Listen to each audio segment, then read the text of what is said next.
Two Turn, Jay Crummel, Dream Shake Jones,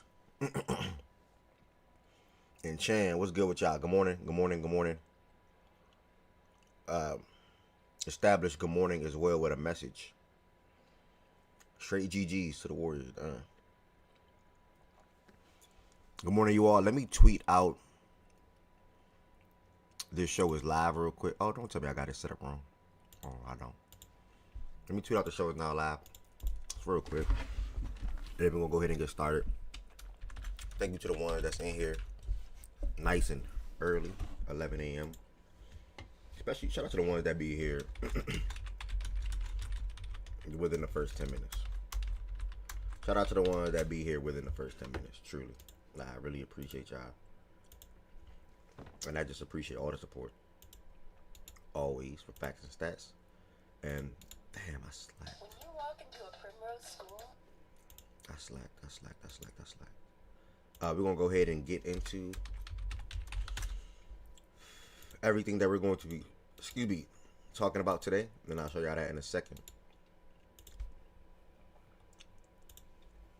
Sorry, y'all. I finished breakfast late.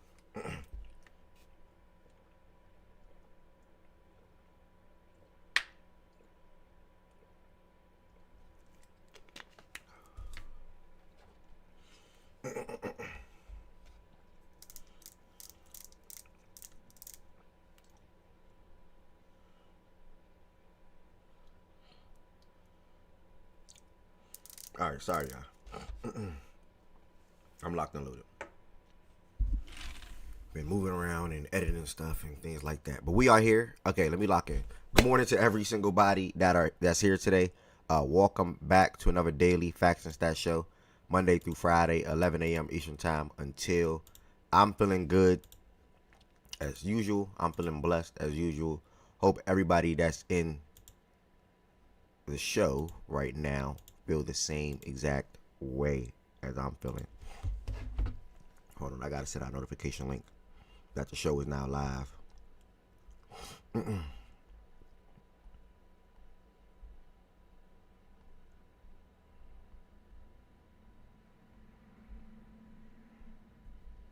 All right. All right, yeah, my bad. I'm sorry. Let me lock in. The show is now live. All right, good morning, everybody. Again, let me redo, not repeat. Redo, yes, basically the same thing. I'm repeating and redoing. Good morning to everybody that's in here. Welcome back to another daily Fact and Stat show, Monday through Friday, 11 a.m. Eastern Time until roughly about 2 o'clock today, 3 o'clock, somewhere in that ballpark. We're going pretty direct and straightforward in regards to what we're talking about. First Tuesday without power rankings. First Tuesday without power rankings, that we can't do top 15 rankings as far as the NFL again until 7 to 8 months, man. 7 to 8 months. So it's a little sad for me. Black Haji, what's good? Beer, was good? Good morning. A little sad and unfortunate for me. It is what it is. Bro, I was losing my voice yesterday. I was yelling too much at that championship game. I was losing my voice yesterday. I'm starting to feel it now. Excuse me, I'm starting to feel it. I'm going to go ahead and show you guys directly what we'll be talking about today. I'm just going to jump right into it as far as the show. Ooh, I think there's this one. Yes, there we go. Rock, what's good, Birdie? Rock, what's good? Pat's greater than the Ravens, for sure. We're going to be talking about Indiana completing a perfect season. They did not lose a game. Who was clipping me yesterday, by the way? Who came to the TikTok and clipped me? Like, I want to know. Like, come to the stand. Don't hide. Don't be scared. Who came to the TikTok and clipped me? When I'm on my TikTok, like, I'm with my other folks. Like, why y'all doing that? Why I won't load? Okay, we're going to talk about Indiana's perfect season. 16-0. Heisman quarterback. National champions. The whole nine. We're going to talk about Mendoza at the next level. What do you guys think he will look like as far as ceiling, peak, things like that, while obviously going to Las Vegas Raiders at 1. Robert Saleh is heading to Tennessee.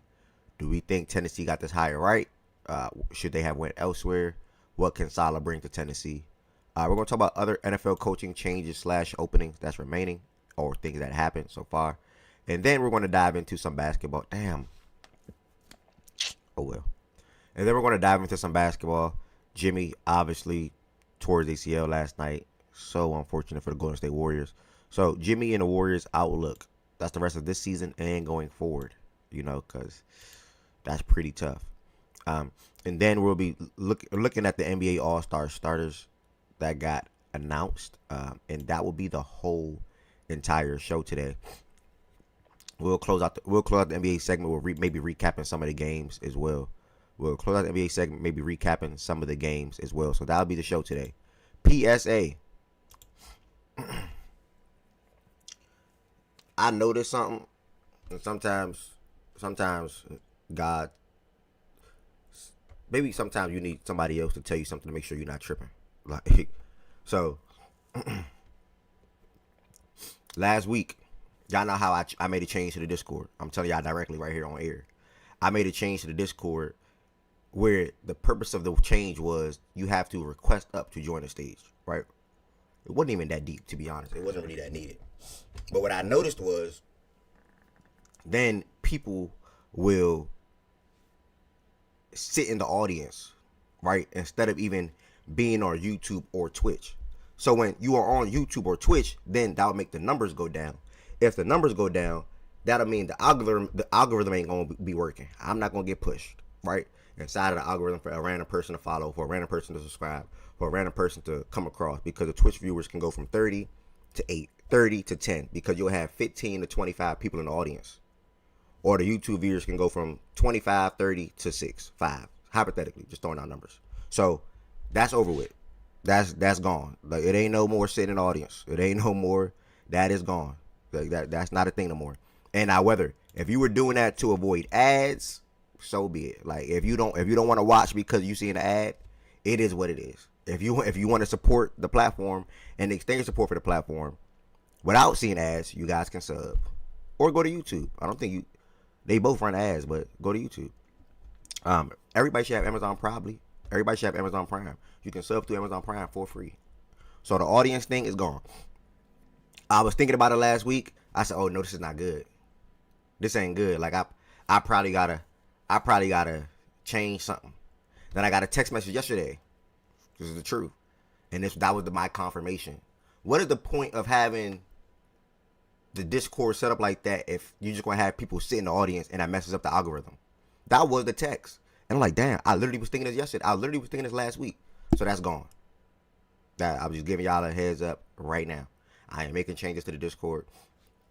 I made small changes this morning. I'm going to continue to do more later on. So I just wanted to give y'all a heads up to let y'all know that is not coming back and that is gone. It is only there for the watch parties if we are watching one game. If we are watching one game, that's the only way you want to use that watch party thing. You know what I'm saying? So for the ones that did that, I hear y'all. I mean, not I hear y'all, or that was doing that.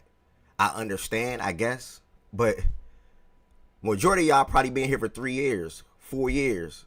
You know what I'm saying? So it's like, y'all know what I do. So then if y'all do that, y'all just taking away from the potential or the hype or even new people coming across. And I'm not banking on y'all for that because I still put in work myself via TikTok and things like that, YouTube and things like that to grow and promote the platform. But also, obviously, y'all do assist and or help with that. That's what supporters do. Supporters help. You know, so just giving y'all a heads up. That is over with. So either way, thank y'all for supporting the platform in general. So I sort of kind of gave y'all everything that we're going to be talking about today. And we're going to go ahead and get started right away. Patriots to the bowl. Fuck we talking about? Patriots fans. You know what? I'm tired of saying I'm going to do it. Hold on. I'm tired of saying I'm going to do it. Because y'all just don't get it, bro. Y'all just don't get it. Like, let me order. Like, I'm about to order right now. I'm about to order the shirts right now. That's a quick flash. I'm about to order the shirts right now. Like, because y'all just don't get it. Hold on. Patriots fans coming in here just talking crazy. Let me order these Humble Up shirts. Let me order these blanks right now. Hold on. I'm not even starting the show without ordering the blinks. Give me a second, y'all. Hold on.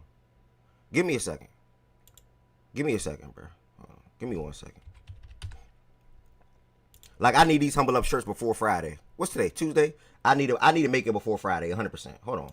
Nah, I'm seeing it, right? I'm seeing it. Hold on. Don't worry about it. I got it. Don't worry about it. Sorry, y'all. Quick delay. Give me 2 minutes. Gotta order these shirts real quick. Give me 2 minutes. This shit is getting out of hand. This shit is getting out of hand. Oh, chill, guy. Cole, you wanna put the question marks now? Okay. Don't worry about it. Stay right there. Hold on. Wait till you see the shirt that I wear on Friday. It should be here by Friday. Don't worry about it. What's today? Get him. I'm gonna go white. I'm gonna have a white one and a black one, but anybody else is gonna have white.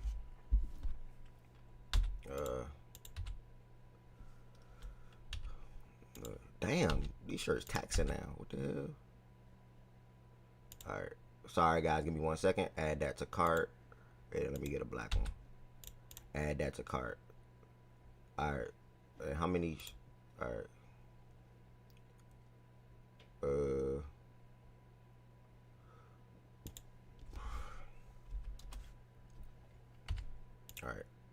All right, there we go. My bad, y'all. I had to take a quick detour. Shit really getting out of hand. Like, this shit really getting out of hand. And somebody got to put an end to this shit. No hating, by the way. I want to make that very clear. No hating, by the way. Y'all see this? Y'all see this? Y'all did this. I'm ordering shirts right now. Y'all did this. Shit's really getting out of hand, bro.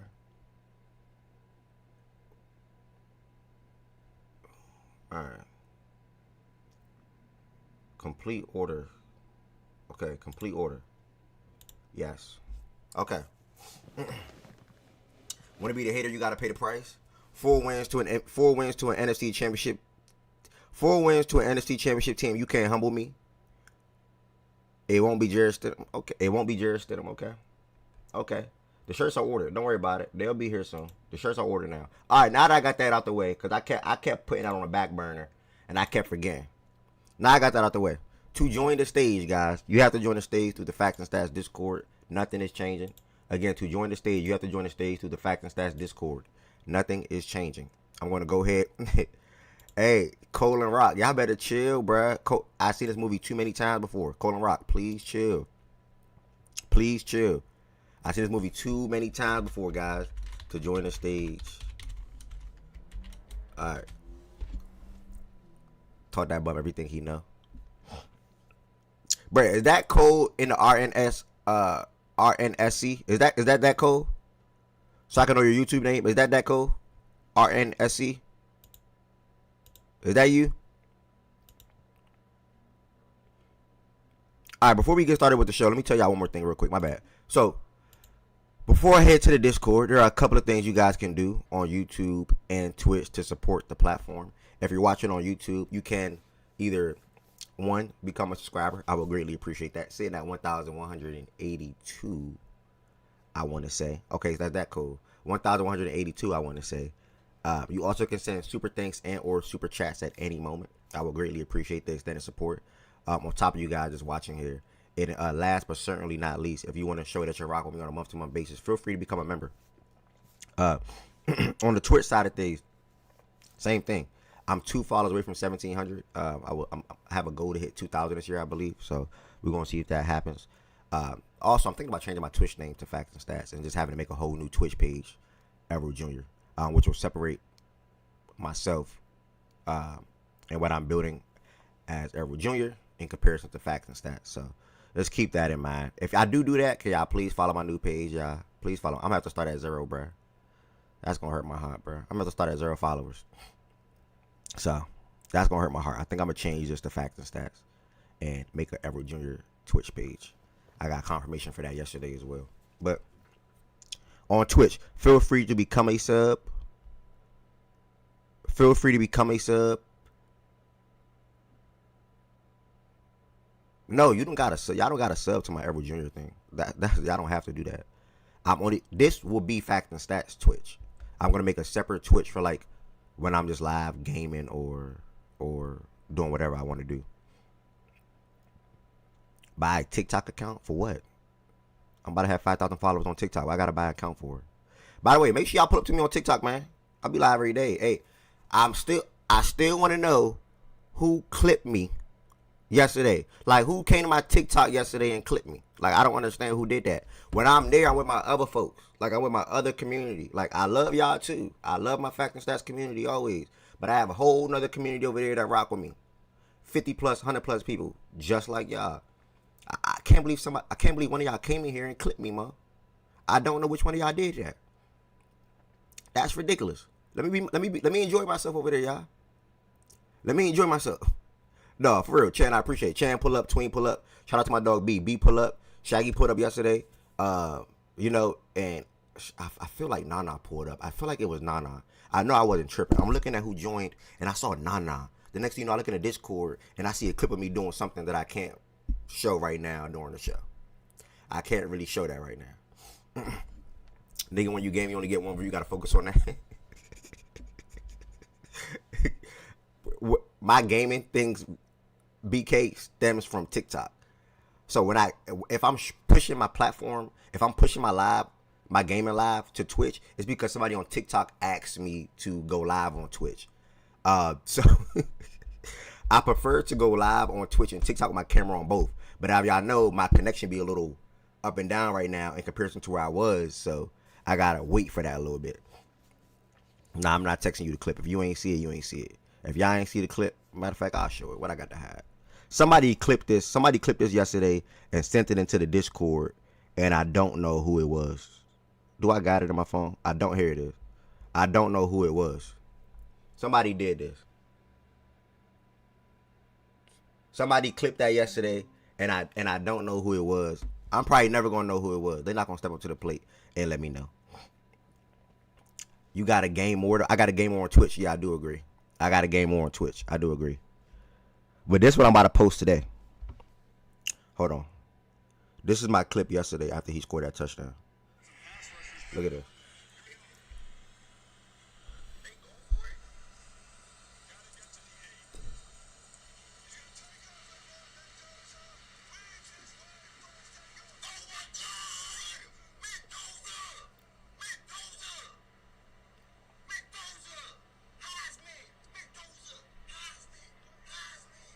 Hit the Heisman on him. Hit the Heisman on him. You know what I'm saying? So that's what my lives be like over there, bruh. My lives be lit over there. I'm telling you, hundreds of 200, 300, 400, thousands of people watching these games with me. This weekend is going to be insane. So obviously I won't be active in the Discord. But y'all want to be around me and my other community, I would say pull up to the TikTok or pop in. Not the clock, it is crazy. Not the clock, it is crazy. But yeah, so let's go ahead and get into the show today. Again, the show be like real ones. What D-Mac said? Real ones got FNS on 3 tabs during the show. That's a real one, D-Mac. You a real one. Nigga got YouTube up, Twitch up. This nigga D-Mac is a sub on Twitch and YouTube. Yeah, man. Yeah, facts, Twin. Facts. Road to 10K. I have in my notes, literally, they had as a goal to get 10,000 followers on TikTok this year. And I hit half that mark quick. When I put that in my notes, I was at 2,900. I'm now basically at 5,000. So it's a blessing, to be honest. Make sure y'all follow my TikTok, y'all. It's Everett Jr. Same my Twitter name and same my Twitch name. No. FNS is not a side piece, but TikTok is the best platform to grow on and blow on, 1,000%. And I'm just taking advantage of that while still making time for the Fact and Stats show, which is like around 11 to 3, 11 to 4 roughly. But after that, it's like I'm working 2 jobs. Just put it like that. I'm a young dude working 2 jobs. I got Fact and Stats, and then I got Everett Jr. Then I got Fact and Stats, then I got Everett Jr. So I'm working 2 jobs. It is what it is. Round of applause. Baby, make that shroud clap. Yeah, I can't wait to make that shirt. Cole, I can't wait to make that shirt. Oh my goodness. I can't wait to make that shirt. All right, let's get into it, y'all. You have to join the Fact and Stats Discord. Got 4 tabs up, brother. Twitter too, nigga. Real. Again, I changed the live show thing, guys. It's only for algorithm purposes. I'm not saying y'all need a sub right now. Y'all need to become a member right now. I'm not saying for that. I only did it for algorithm purposes, guys. Byron, funny enough, someone inside of this community is literally not even just one person, two people is literally begging me to do live shows on TikTok. And I'm like, yeah, I mean, my bad, y'all, I'm rapping. And I'm like, man, I don't know about that. Like, but it was like, man, you got a whole community that went from Twitter Spaces to playback with you, from playback to YouTube with you, from YouTube to Twitch with you, and da da da da. I'm like, man, I don't know. Everybody don't got TikTok though. But if y'all want to come, if I were to do that, I'm not saying I am. If I were to do that, then y'all would come. TikTok is the easiest platform to blow on, 1,000%. Like the growth would be insane. It's like Spaces basically. When it comes to growth, I would say. But I don't know. I know I'll reach way more views. Like if y'all were to come on stage and I was host a show on TikTok, on average there'll probably be 100 plus people on average, and there'll be way more new followers and way more people finding out about facts and stats. TikTok got its own audience, caters from a little bit. Yeah, so I don't know, you guys. That's just something. Don't put yourself in a box. Facts, cool. Facts. So like for example, y'all know how I said I want to incorporate spaces still, which I do. The next time it'll probably be a TikTok live instead of like a space. It'll probably be like a TikTok live just to test the waters. You know what I'm saying? Something like that, and see what it's gonna be like. And I don't know why an old nigga like you don't got TikTok anyway. All you can do is lay in bed and laugh. Literally, that's all you can do is lay in bed, laugh, and discover new stuff. That's all I do. I lay in bed, laugh, and discover new stuff when I'm not live. Yeah. Someone told me just try it out for like 2 days, and I know that's next, 1,000%. So either way, bro, I appreciate all the support, y'all. Again, I only reason why I took the audience, I'm gonna say this one more time. The only reason why I took the audience thing away, that is not a thing no more during the show, is because it was affecting the numbers, and the numbers being affected was then affecting the Twitch and or YouTube being pushed into the algorithm and pushed into the algorithm as far as new people finding out about facts and stats, guys. So just give y'all that heads up. I ain't begging y'all to sub. If you want to become a sub, feel free. You know how to become a sub. Nightbot literally just put it in the chat. If you have Amazon Prime, sub for free. If you on YouTube, you want to become a member and extend your support, feel free. Other than that, it's just mainly algorithm purposes and reaching new people. So you know what I'm saying, Tween? Like, you know what I'm saying? I'm like, damn, gang. But let me go ahead and hit the stage. I see Rock and Dame in there already. I guess Rock got some words for me, so let me go ahead and put my headphones on.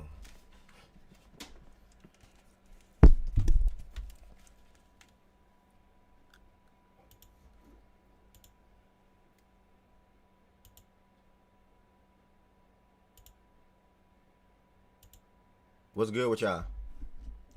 What's good, Rock and Dame? Yo, Yo, what's good, bro? another day black and proud in America. Another day, black, proud in America. That's a good way to start your morning off, or start your part of being on the stage on the show off. Why is this not popping up though? Why is the Discord not Bro, popping why up? is Cole here, bro? This nigga only here to collect his shirt, bro. There we go. Nah, the shirt not over, bro. The shirt not over. Huh? What you mean it's not over? I think me and Lo got the same pitch. We either gonna tie or somebody. Nah, we either gonna tie. That's it. Ed finna have to Oh, send out 2 shirts. y'all about to be. Oh, y'all the last two because y'all had the page. So if the Patriots lose, it don't matter. Y'all still gonna be the last two. Yeah, cause we too high. Oh, for real? I mean, I wouldn't want to tie with anybody else. Another Patriots fan. You funny, bro. 475. Nah, that's not true. Cause what if Josh? What if? Bro, you sure? If the Seahawks, if the Rams win, or the Seahawks win, that 450 can't pass 475. I feel like they picked too many wrong things before me and Lo, so they just can't get us high enough. Okay. I could be wrong. Nah, I could be wrong, but I doubt I it. could be wrong. I don't know how it works. Cause I don't know. We'll see what happens. The Eagles, Cause me and Lo only got one pick wrong. Chan, They would get more than one, so it wouldn't be possible. Chan and Miles had the Eagles. What? Eagles Super Bowl, crazy. I didn't get to do mine. I wish I would have did one. Damn, Low got everything right. And cool. Y'all both got Except for the the y'all both got the Broncos and Bills wrong. I mean, I picked the the Bills to lose to the Jags in the first round on some hating Uh, shit. uh. Low So probably did the same no shit. no logic, just hate, nigga. All right, man. Well, we're gonna go ahead and kick off the show. It's 11:30. So we're going to jump into what the first topic of the show is going to be, um, and that is kicking off with Indiana completing one of the greatest college football seasons in history. 16-0, Heisman quarterback, national championship, a program that was sitting at 3-9 2 years ago. I think they went. Forgot the record last year. I think 11-2 last year. And then 16-0 this year. Immediate change after they hired Kurt as their new head coach, coming from I believe JMU. JMU right now. Yeah. Okay. Coming from JMU, and then excuse me, coming from JMU to the game. I don't know how to work my mic. You literally just press unmute, bro. Yeah, you literally just press unmute. But like you literally just press the microphone button and unmute yourself. As far Bro, as you gotta be trolling, bro. he said my bad. He's serious. Rock, what's up, bro? Rock, you got it? All right, he probably just not gonna get it, and that's okay. But Rock, if y'all do make a Super Bowl, by the way, Rock, I am willing to bet. If y'all do make the Super Bowl, Rock, Cole, whoever, I am willing to bet. Just throwing it out there to y'all.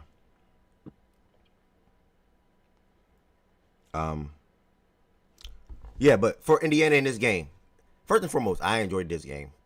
This was a really good game. I feel like the coaches, the referees, let these teams play for the most part. So I enjoyed it in that aspect. It was 10-0 at halftime. I bet a couple of folks that I'm lagging. I know I'm lagging. I'm lagging on Twitch, ain't I? I think it just stopped. I bet a couple of folks in my TikTok live that Indiana was going to win. So I had to cheer for Indiana from that perspective. But coming to the game yesterday, I told you guys I think Indiana just win the game in general. I feel like Indiana was the more complete / balanced team, offensively and defensively. And then I said I just think they have the better quarterback, So all those regions were on display yesterday. They started off the game really good on the defensive side of the ball. Really damn good. They was containing Fletcher in the backfield. They couldn't get the run game going. Speaking to the first half, they couldn't get the run game going. I believe Tony had about 50 yards at halftime, which was still a good game from him. They made it a priority to get him the ball more in the second half, screen passes, slants, just wherever. And he was just good. Mark Fletcher is when he opened up the game in the second half. His longest touchdown run was 57 yards. That came in the third quarter. I'm lagging on Twitch. I know I am. That came on the third quarter.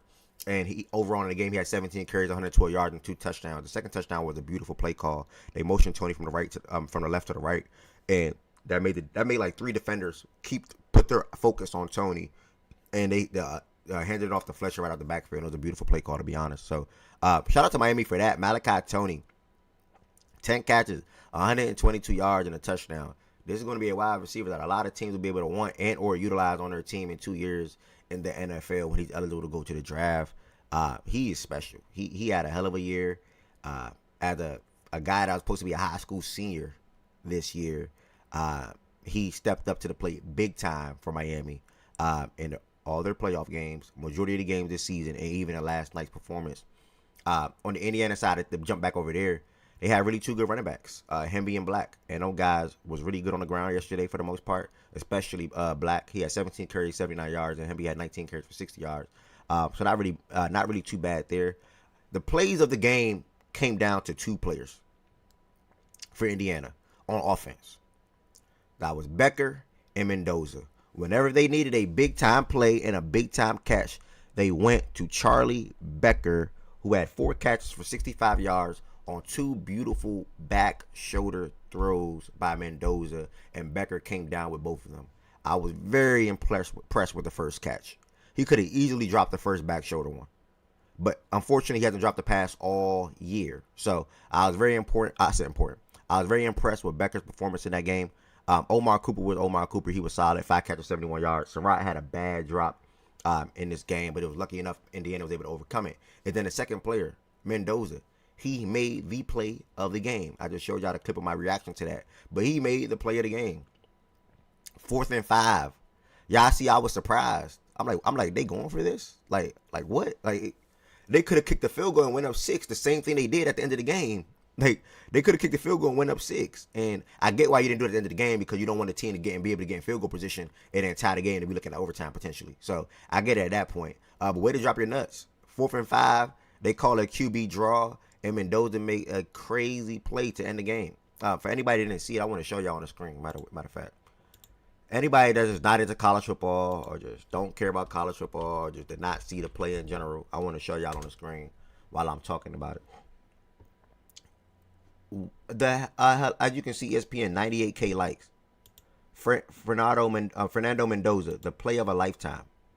4th and 5, guys, at about Miami's 13, 14, about Miami 15. I'm sorry, somewhere in that ballpark.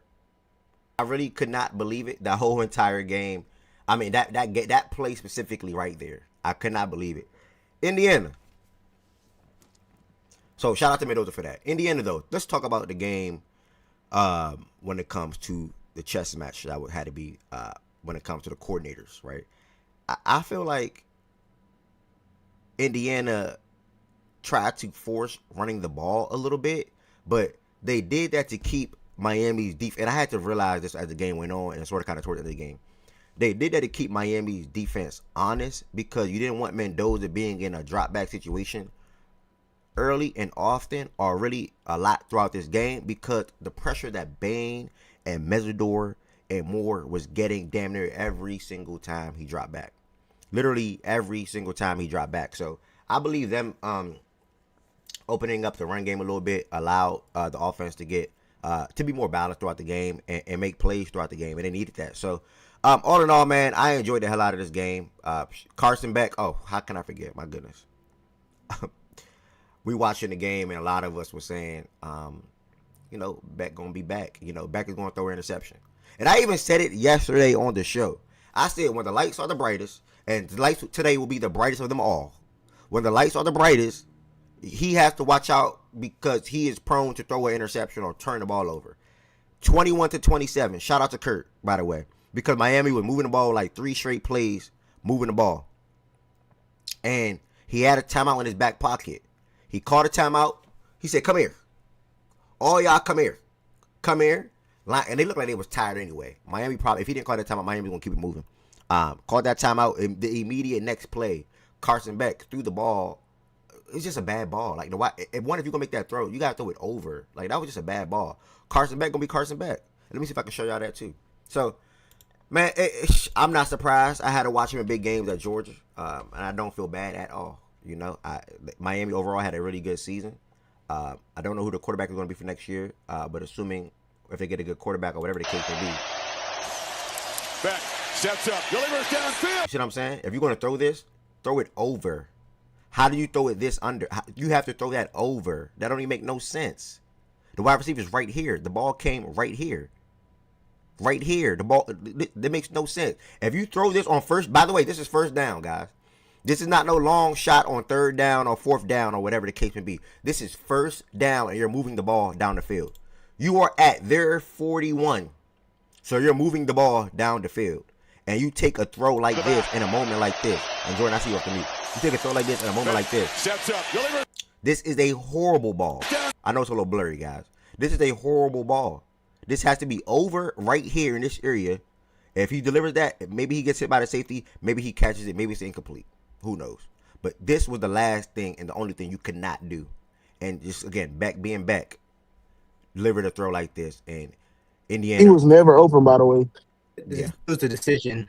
Because by the way, the reason why he slowed up is because he saw the ball.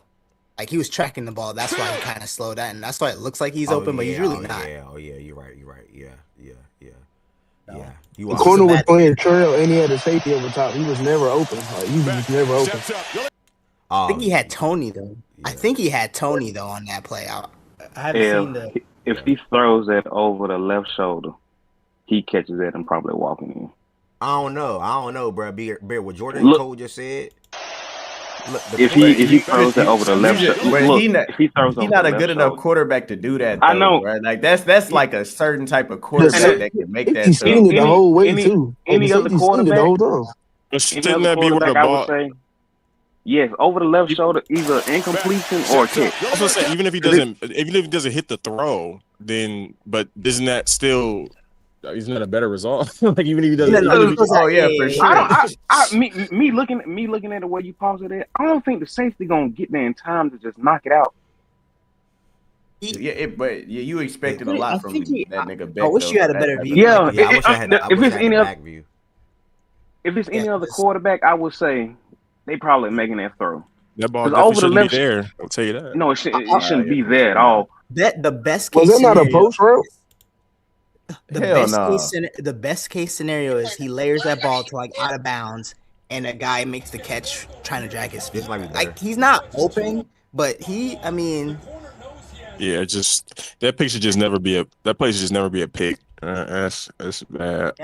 Well, I mean, I don't even think you attempt that though. Y'all moving the ball down the field good. Like there's no reason to try to get it all in one is play. that Malachi bro. he had over the middle? Like, though? I feel like he had- when you look at it right there, do you think that's safe to get enough? I mean, No. yeah. I mean, nah. Like I said, yeah. If he gets it right here, if he gets that up and over, If he gets it right there, he's I don't know walking. if I know he flat. He If flat Big footed the made throw, that didn't throw, he? though. I know he flat footed the He throw. also You can just don't- tell by the mechanics. But he also don't remember. He don't have the arm strength like that no more. I don't think. Like, didn't he remember the game against Ole Miss where he had a lot of his throws were just short. It felt like a lot of the deep throws that he was trying. Like it felt like ever since the what's it called injury, I don't think the deep ball was really there like that though. oh yeah, fair. I could be wrong though. Nah, fair. But I know I said a lot kicking off the show about the game. I will pass it to Dame. What you got to say about the game, brother? It was a good thing, a great game. Well, not great. It was a good game. I like the head coaching chess match myself more than anything. Signetti had a lot of nuts, a lot of balls, coaching that game, going for it on fourth down multiple times where people would have kicked field goals. Come on, man. I know a lot of people in those situations would have went for 3, but that's why people are saying he's the best coach in college football right now, So I mean, it was a lot. Like I didn't think Mendoza had the best game. I think he just managed the game enough to win at the end of the day. I mean, nothing he really did, pointed at me a lot, or was really good to me that much outside of the 4th and 5 play. A couple of good passes, but definitely some opportunity when it comes to the Miami side where I feel like they should have won that game. The block punt, the Beck interception, they had a missed pick 6 on Mendoza. Like I just feel like there's a lot left out on the table for Miami, and they had an opportunity to win this game, and Beck became Beck. But yeah, that Miami defense or not Miami defense. Well, yeah, that Miami D line is crazy. I can't wait till Ruben Bain is a New York Jet in a couple of months, man. But yeah, it was a cool game to watch. Congrats to Indiana for one of the best seasons ever in college football. Signetti with that quick turnaround, 2 years winning a national championship is unprecedented. Not many people have ever did that. So, hey man, congrats to them, man. Hey, if you drafted Mendoza, in 3 years that GM getting fired though. That nigga not good. Damn, I have a question for you. Yeah. You said that him going Just for it or can't say whatever, that hilarious. like him Yeah. going for it, like instead of kicking the field goal, that what makes him the best. Cool, whatever. If he goes for that and they miss it, do you still feel the same way? I feel like in certain games and big games like that, sometimes you gotta have that extra, go for it. Like No, I don't disagree with you. I don't disagree with you. I'm just, again, if he goes for it and they miss it, and then Miami goes down, and let's say they take the lead or whatever. No, Are you I upset at mean, him for not taking the I points? mean, hindsight is 2020, but what I will say is when you have a defense like my or Indiana, you can make those type of risks because your defense is elite. So I feel like you turn the ball over on downs in like the red zone, like they're backed up. Like you Mhm. do that. Like they weren't doing nothing crazy, like doing it on their own side of the field and things like that. But yeah, I feel like those were good decisions. I mean, hindsight's always 2020. So yeah, if he fucked up and missed it, yeah, it'd be like, oh, why'd he do that? But I mean, it takes like a good coach to be able to say, "Hey, I trusted my guys. Go get that 4th and 5 when we're only up. What were they up? 3? 3. They're only up 3. Yeah, Yep. yeah. So yeah, I feel like that was. I feel like it was just a great coaching game for the most part. But you know, unfortunately, Miami came up short. Yeah. Oh, and that kicker sold when he missed that field goal. I feel like that was the one thing I felt like Cristobal could have did better. I feel like they should have went for it right there and not, trusting the leg of your kicker kicking a 50-yard kick, and he hasn't been kicking well the whole playoff run. So, I agree. yeah, I definitely would have had him go for that right there. But yeah, I'm that's gonna pretty read much one it. comment. I appreciate you. I'm gonna read one comment before I pass it to the next person. The possession when Indiana scored their first touchdown, Miami had them 3rd and long and proceeded to have an offsides penalty by Bain. I remember that. And then a PI in consecutive sequences. That's facts. And you just can't have that at that moment in the game. And Z Blaze great point out in the chat. We're gonna go Jordan Wilson and then tap in with R and then tap into Beer and Cole in regards to this game. Yeah. That's a hell of a game. I'm not gonna lie. Like in the first half, like Miami's D line definitely made Mendoza uncomfortable. Like Bain, Mesidor, they were just in the backfield. Felt like on every drop back. What I didn't like though is their corners were playing a lot off. So it did give Mendoza just a lot of quick throws, and it did a lot of it. Like they were moving the ball, Mendoza be able to just drop back and boom, Surratt, right that like little 5-7 yard throws. It felt like he was getting that all first half, but when I forgot who it was came back from his suspension, I guess from the Ole Miss game where for the targeting where he missed the first half or whatever. It did feel like they kind of adjusted, and in the third quarter, their defense did play a lot better. But I mean, every time they needed a drive, Mendoza made a play. Whether it was to Becker on 4th and 5, that touchdown run on that same 4th and 5 drive. I mean, and that's a hell of a player. And to be honest, I mean, of course it came down to Carson Beck, just like it did against Ole Miss. And, I don't think he didn't need to do that. He kind of just decided. I think it was just one of those things where before he snapped the ball, he kind of just said, this is where I'm going. Yep. And you can't do that. And to me, you didn't even need to do that because you're on that side of the field. I think it's 40-something seconds to go.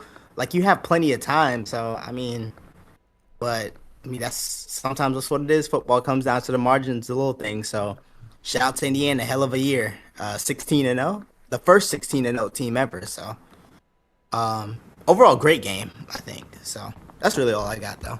Shout out, my brother. Ari, I'm going to go ahead and give you the floor to speak your mind in regards to Indiana and Miami last night, if you have any comments. She may not be able to get off mute real quick. Cole, did you want to add some words to the game last night? Seeing as I'm the biggest college football casual that ever exists, the only thing I can really say is I didn't know Mendoza was living like that on 4th and 5. Didn't know he was moving like that. That was great to see. And Ruben Bain, that boy really one of the ones. I ain't gonna lie. Like he was doing whatever he wanted to do, run game, pass game. Whoever get those two gonna be really doing good. They're gonna be set a little bit. I ain't gonna lie. But that's all No, I can we really not, give bro. when We're I'm a ass. casual. Yeah, I tremendously disagree with I, Dave. I'm a casual. We, so we I not can we only not give gonna so be much. set, bro. We're ass. I ain't gonna. Y'all are ass though. You didn't lie. Y'all are very ass. Bro, we not gonna be set with shit. I But ain't gonna hold you, Cole. My fault. I'm gonna hold you, Cole. I'm definitely. I ain't gonna hold you, Cole. I'm definitely a huge college football casual.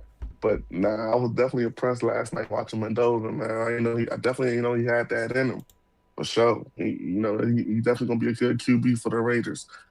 Um, do y'all hold the OC accountable for not having like for not having some type of route going to the flat right there to kind of to at least take away a DB? Are you talking about the last play of the game? Yeah, on the pick. I need to see the full field play to see the full scheme because I didn't see I think Ev showed a little bit of it earlier, so I haven't seen like the whole route concept, but I would assume Here's a little bit that of it. let me see. Yeah, I'm not gonna lie. That shit's on Carson. Tony was right, but Carson predetermined, like Jordan Wilson said. But Tony was open. Like he said, what they were running trips to the right side. Look at his eyes, bro. Yeah, I mean nothing's good over here. Like this is over with. Well, he can probably squeeze it. Well, he's gonna make this play. Well, I don't know. No. I was Pons gonna say if you let that Pons right progress, here, right? But look at it's Tony the right tight here. end, It's Tony right here though. Oh, he was no. You see what that is? 2 seconds into the play, okay, you see that left side, you're staring it down, you throw it. Yeah, exactly. You don't wait for that post to develop so that seam open up. That was like a kind of like a slot fade into a go. He could have waited. Kinda. If he waited. Yeah. But he threw the ball though. So he's probably reacting to throwing the ball though. Like he's probably moving. Wait, is he reacting with? Let's see if he moved with Tony first before the ball came out. But he's moving with Tony. Why is Carson Big not waiting? Yeah, that nigga already gearing up the throw, bro. Why are we not waiting? Bro, he was already staring at. He already gearing up the throw, bro. Let me see his pocket because it is. His left tackle. The pocket was good. He had. But if you it's pressure right here. But he can step up. You can step in. Well, no, because I was like saying because maybe the guy. Nigga just ain't got no arm, bro.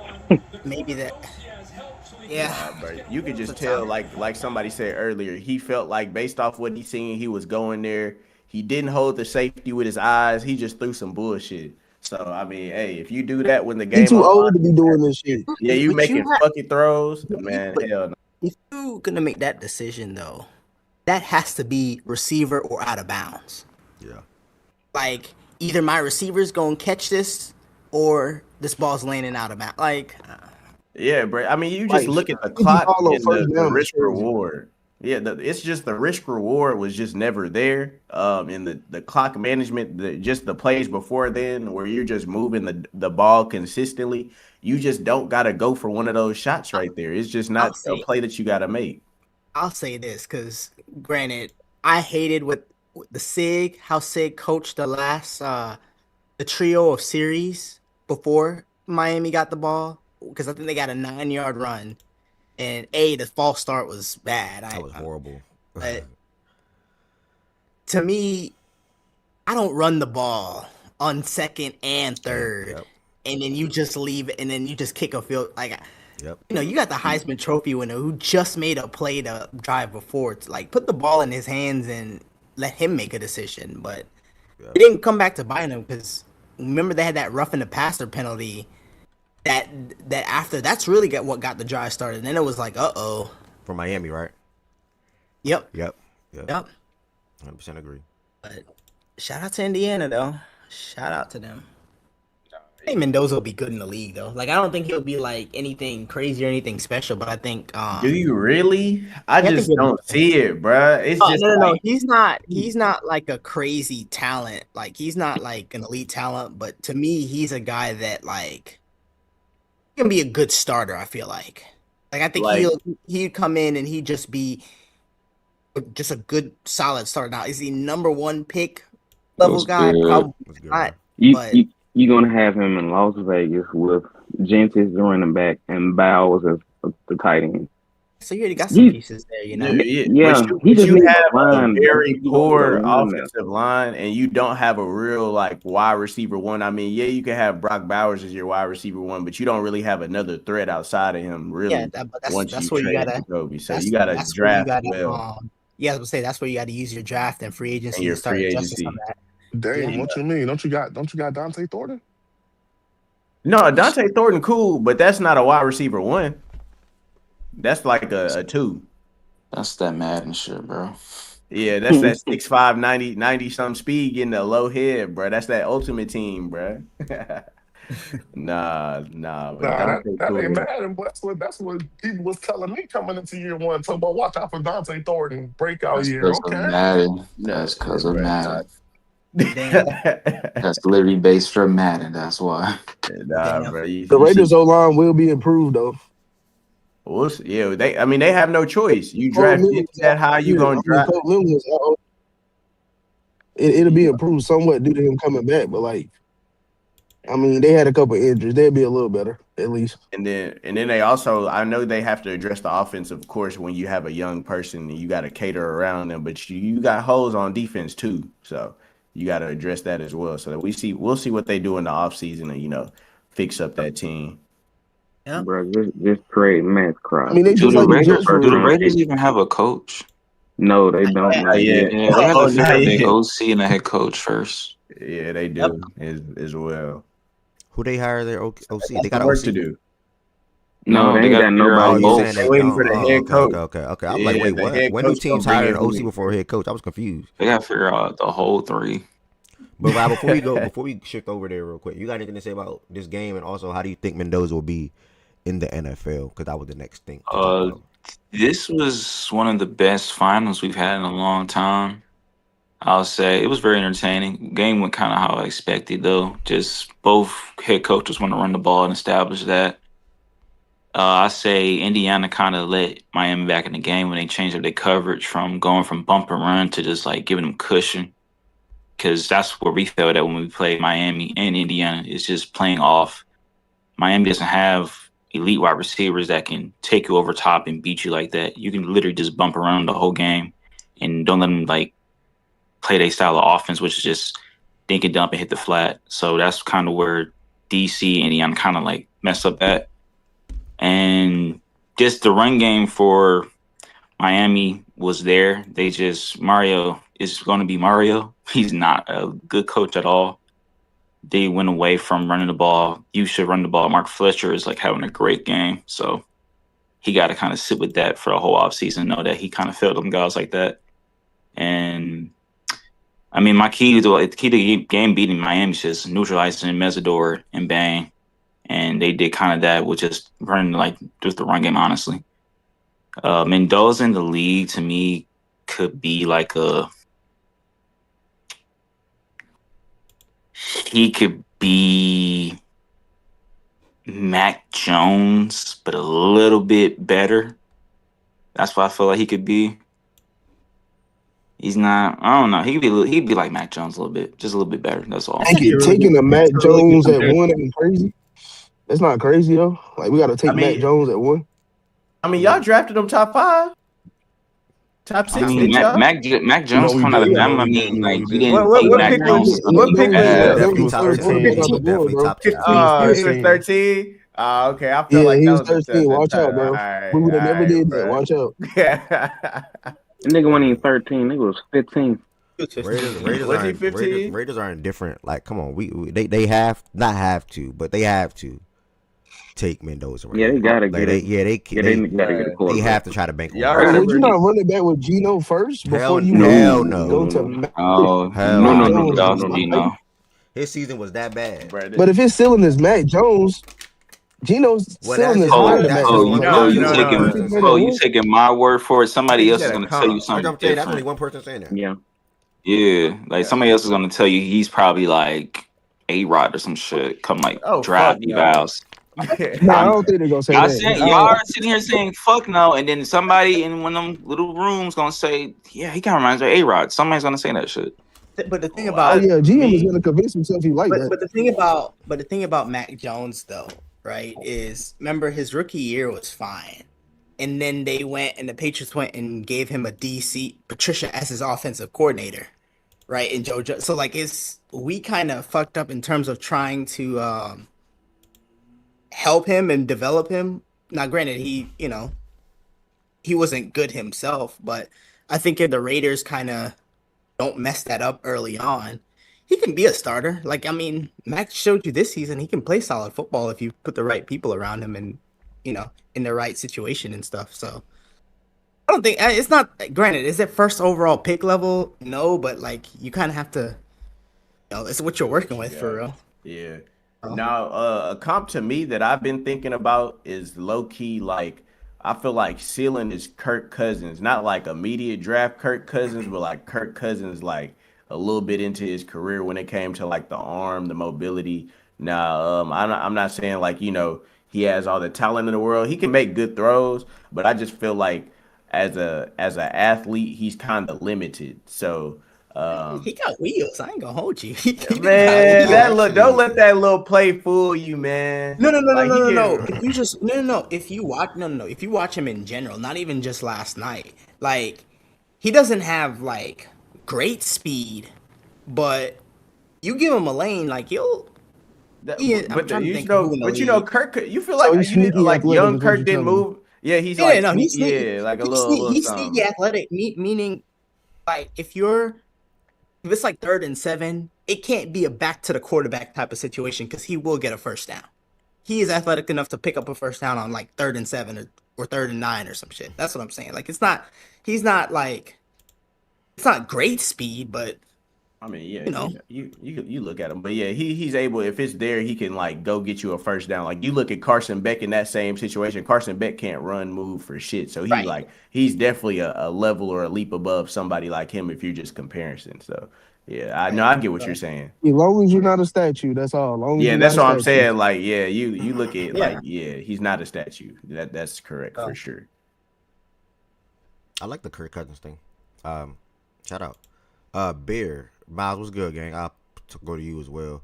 I'm gonna chap in with Ari one more time. I don't know if Ari, are you active? If not, if you hear me, just comment whenever you. Oh, there you go. Hello. Yeah, my bad. You here now? What's up? What you got to say about last night's game? If anything, Indiana getting a victory, and then also, what do you think of? What do you think about Mendoza when it comes to the NFL and his career? Okay. Not much on the game. I'm pretty sure I didn't really get to hear what y'all was saying. I had y'all turned down. But I'm sure everybody said what needs to be said, Shout out Indiana. Carson Beck is an idiot. Mario Cristobal made some questionable decisions in terms of like time management. That game really should have been over on that last drive that Indiana had. Stupid ass false start really threw them off. Fernando Mendoza definitely didn't have his best game for sure, but like some of these other quarterbacks in the NFL that we've been talking about recently, he turned it on when it needed to be turned on. When they needed to play, he made play. Whether it was a pass or the run. I will give a shout out to their running back. That nigga nice. I don't know his name, but he was definitely, helping them a lot when the pressure was getting to Fernando. So shout out the running back. Love Ruben Payne Jr. I'm so sad that we're not going to be high enough to draft him because I would love him on my team. He's a dog. Malachi Tony. Man, I hope we can eventually get him one of these years. He's a sophomore, right? Freshman. Freshman. Yeah, man. Yeah. Maybe we can be ass in like 3 years. 2 years. I would love him on my team. He's a dog.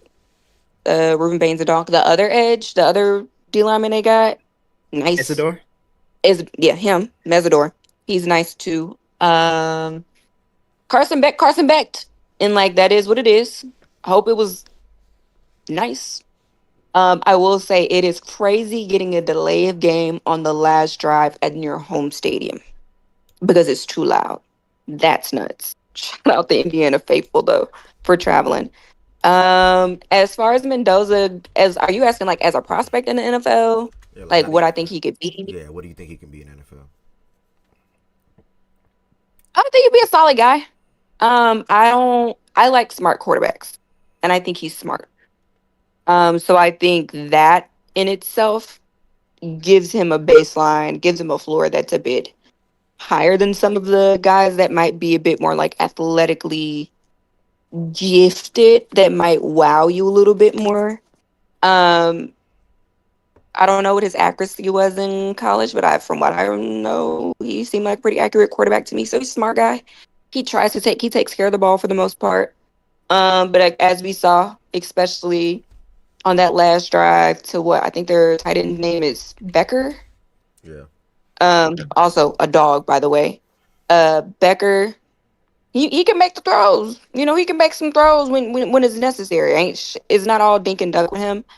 I think I came back hearing y'all talk about Kirk Cousins. I'm guessing whoever mentioned that is talking about like peak Kirk Cousins, and not recent Kirk Cousins. Not mad at it. Not mad at it. I think his ceiling is Jared Goff, though. I'm getting Yeah. We getting a couple of names in here. Jared Goff, Kirk Cousins. I forgot the first name that was said. Oh, Dame just said he just asked.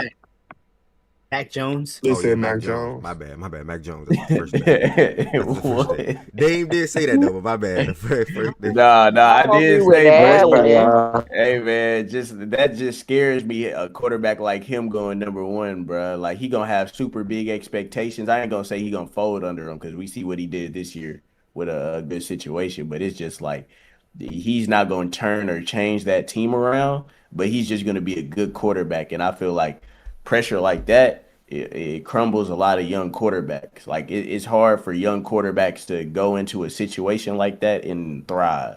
So we'll see how that goes for him. I've I seen feel like plenty it. of quarterbacks in my day go through the same thing. But I also I feel like I it don't think does that. I don't think he has the same level of I don't think the expectation around him is the same as some of those other guys. Because I do understand what you're saying, and I don't disagree. We've seen pressure and expectations crush quarterbacks that needed a little bit more work. I don't think people are blind, at least to me. I did hear some people say, 2 days ago or last week, that they were seeing people call him generational. That's fucking nuts. He's not generational. I think you draft him knowing the best route for him is to be a really good game manager. I don't think you should draft him with any other expectations. And if they are drafting him with any other expectations, then yeah, they're setting him up for failure. But I think he'll be fine because I think he's getting a lot of attention right now because the rest of the quarterbacks in this draft are just non-fucking existent. Like nobody really is checking for any of them, especially that Dante decided to go back to college. So I think he's naturally getting a lot of attention because he's the only quarterback that people feel like could go top 5 and probably should go top 5, especially when you have a team like Vegas that just needs normal. And he's normal. So, if it's. yeah. I think you don't.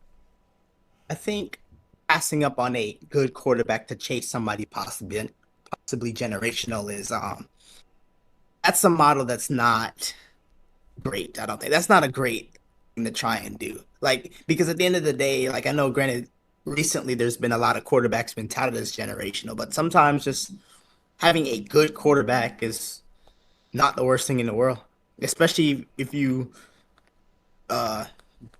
surround him with good enough pieces.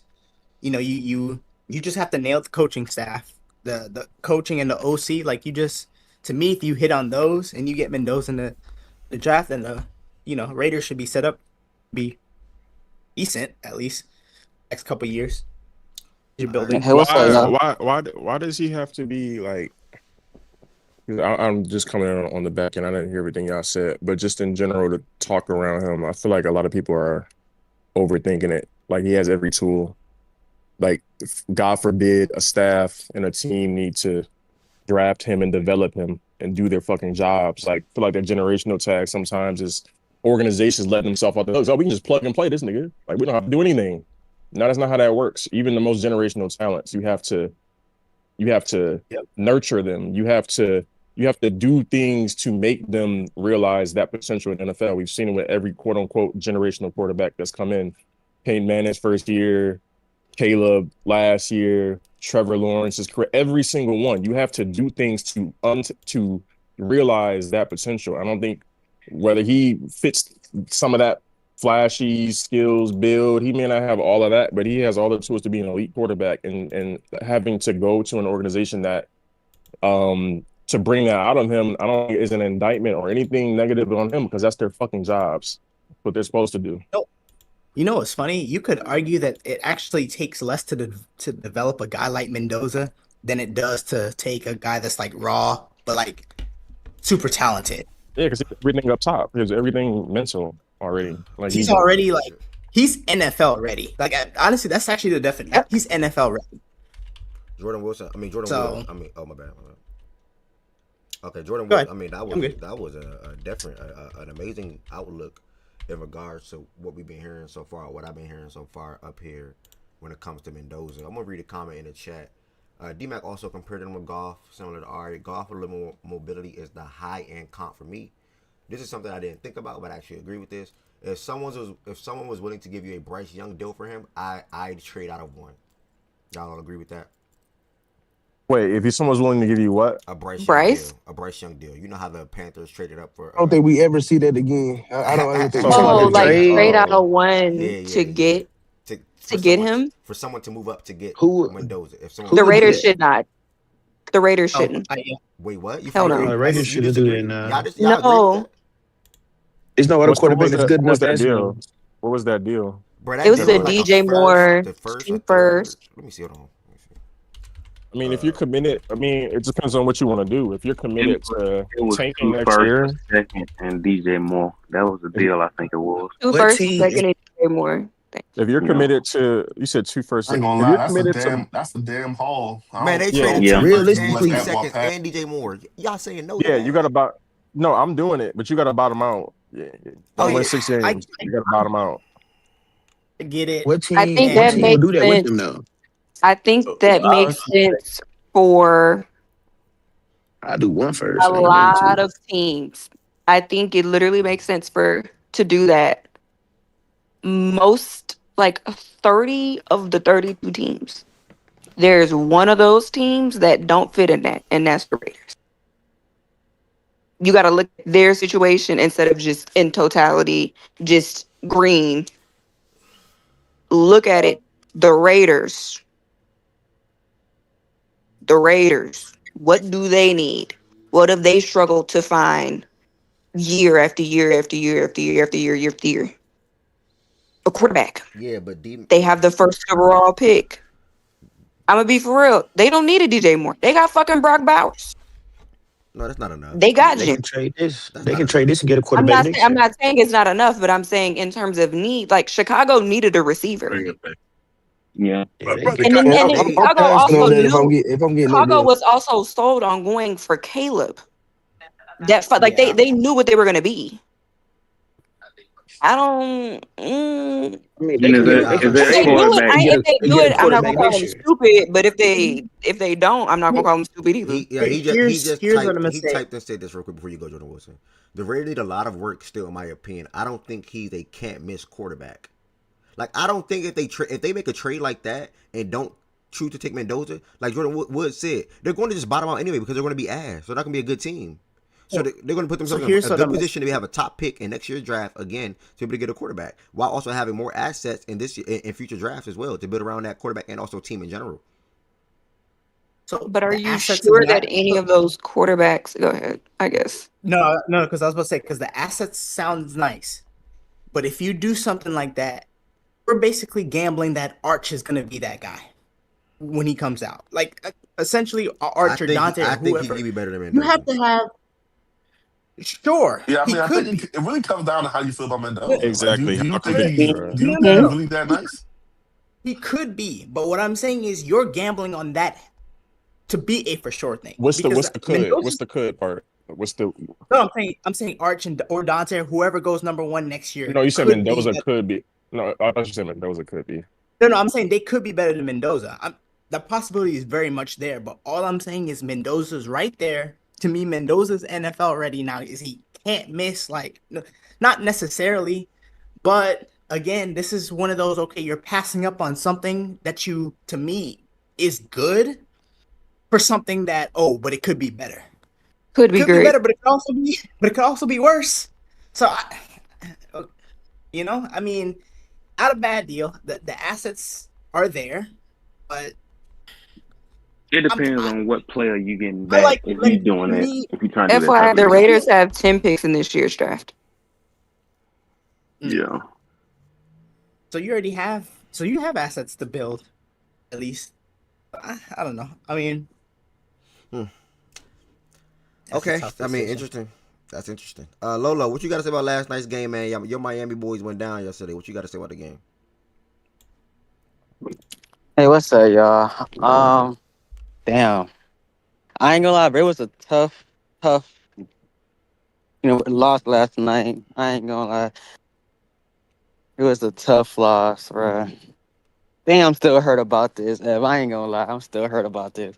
But I mean, hey, them boys play their hearts out, man. You got Keontae Scott, Jacoby Thomas, Malachi Tony, Bain played out, Messador.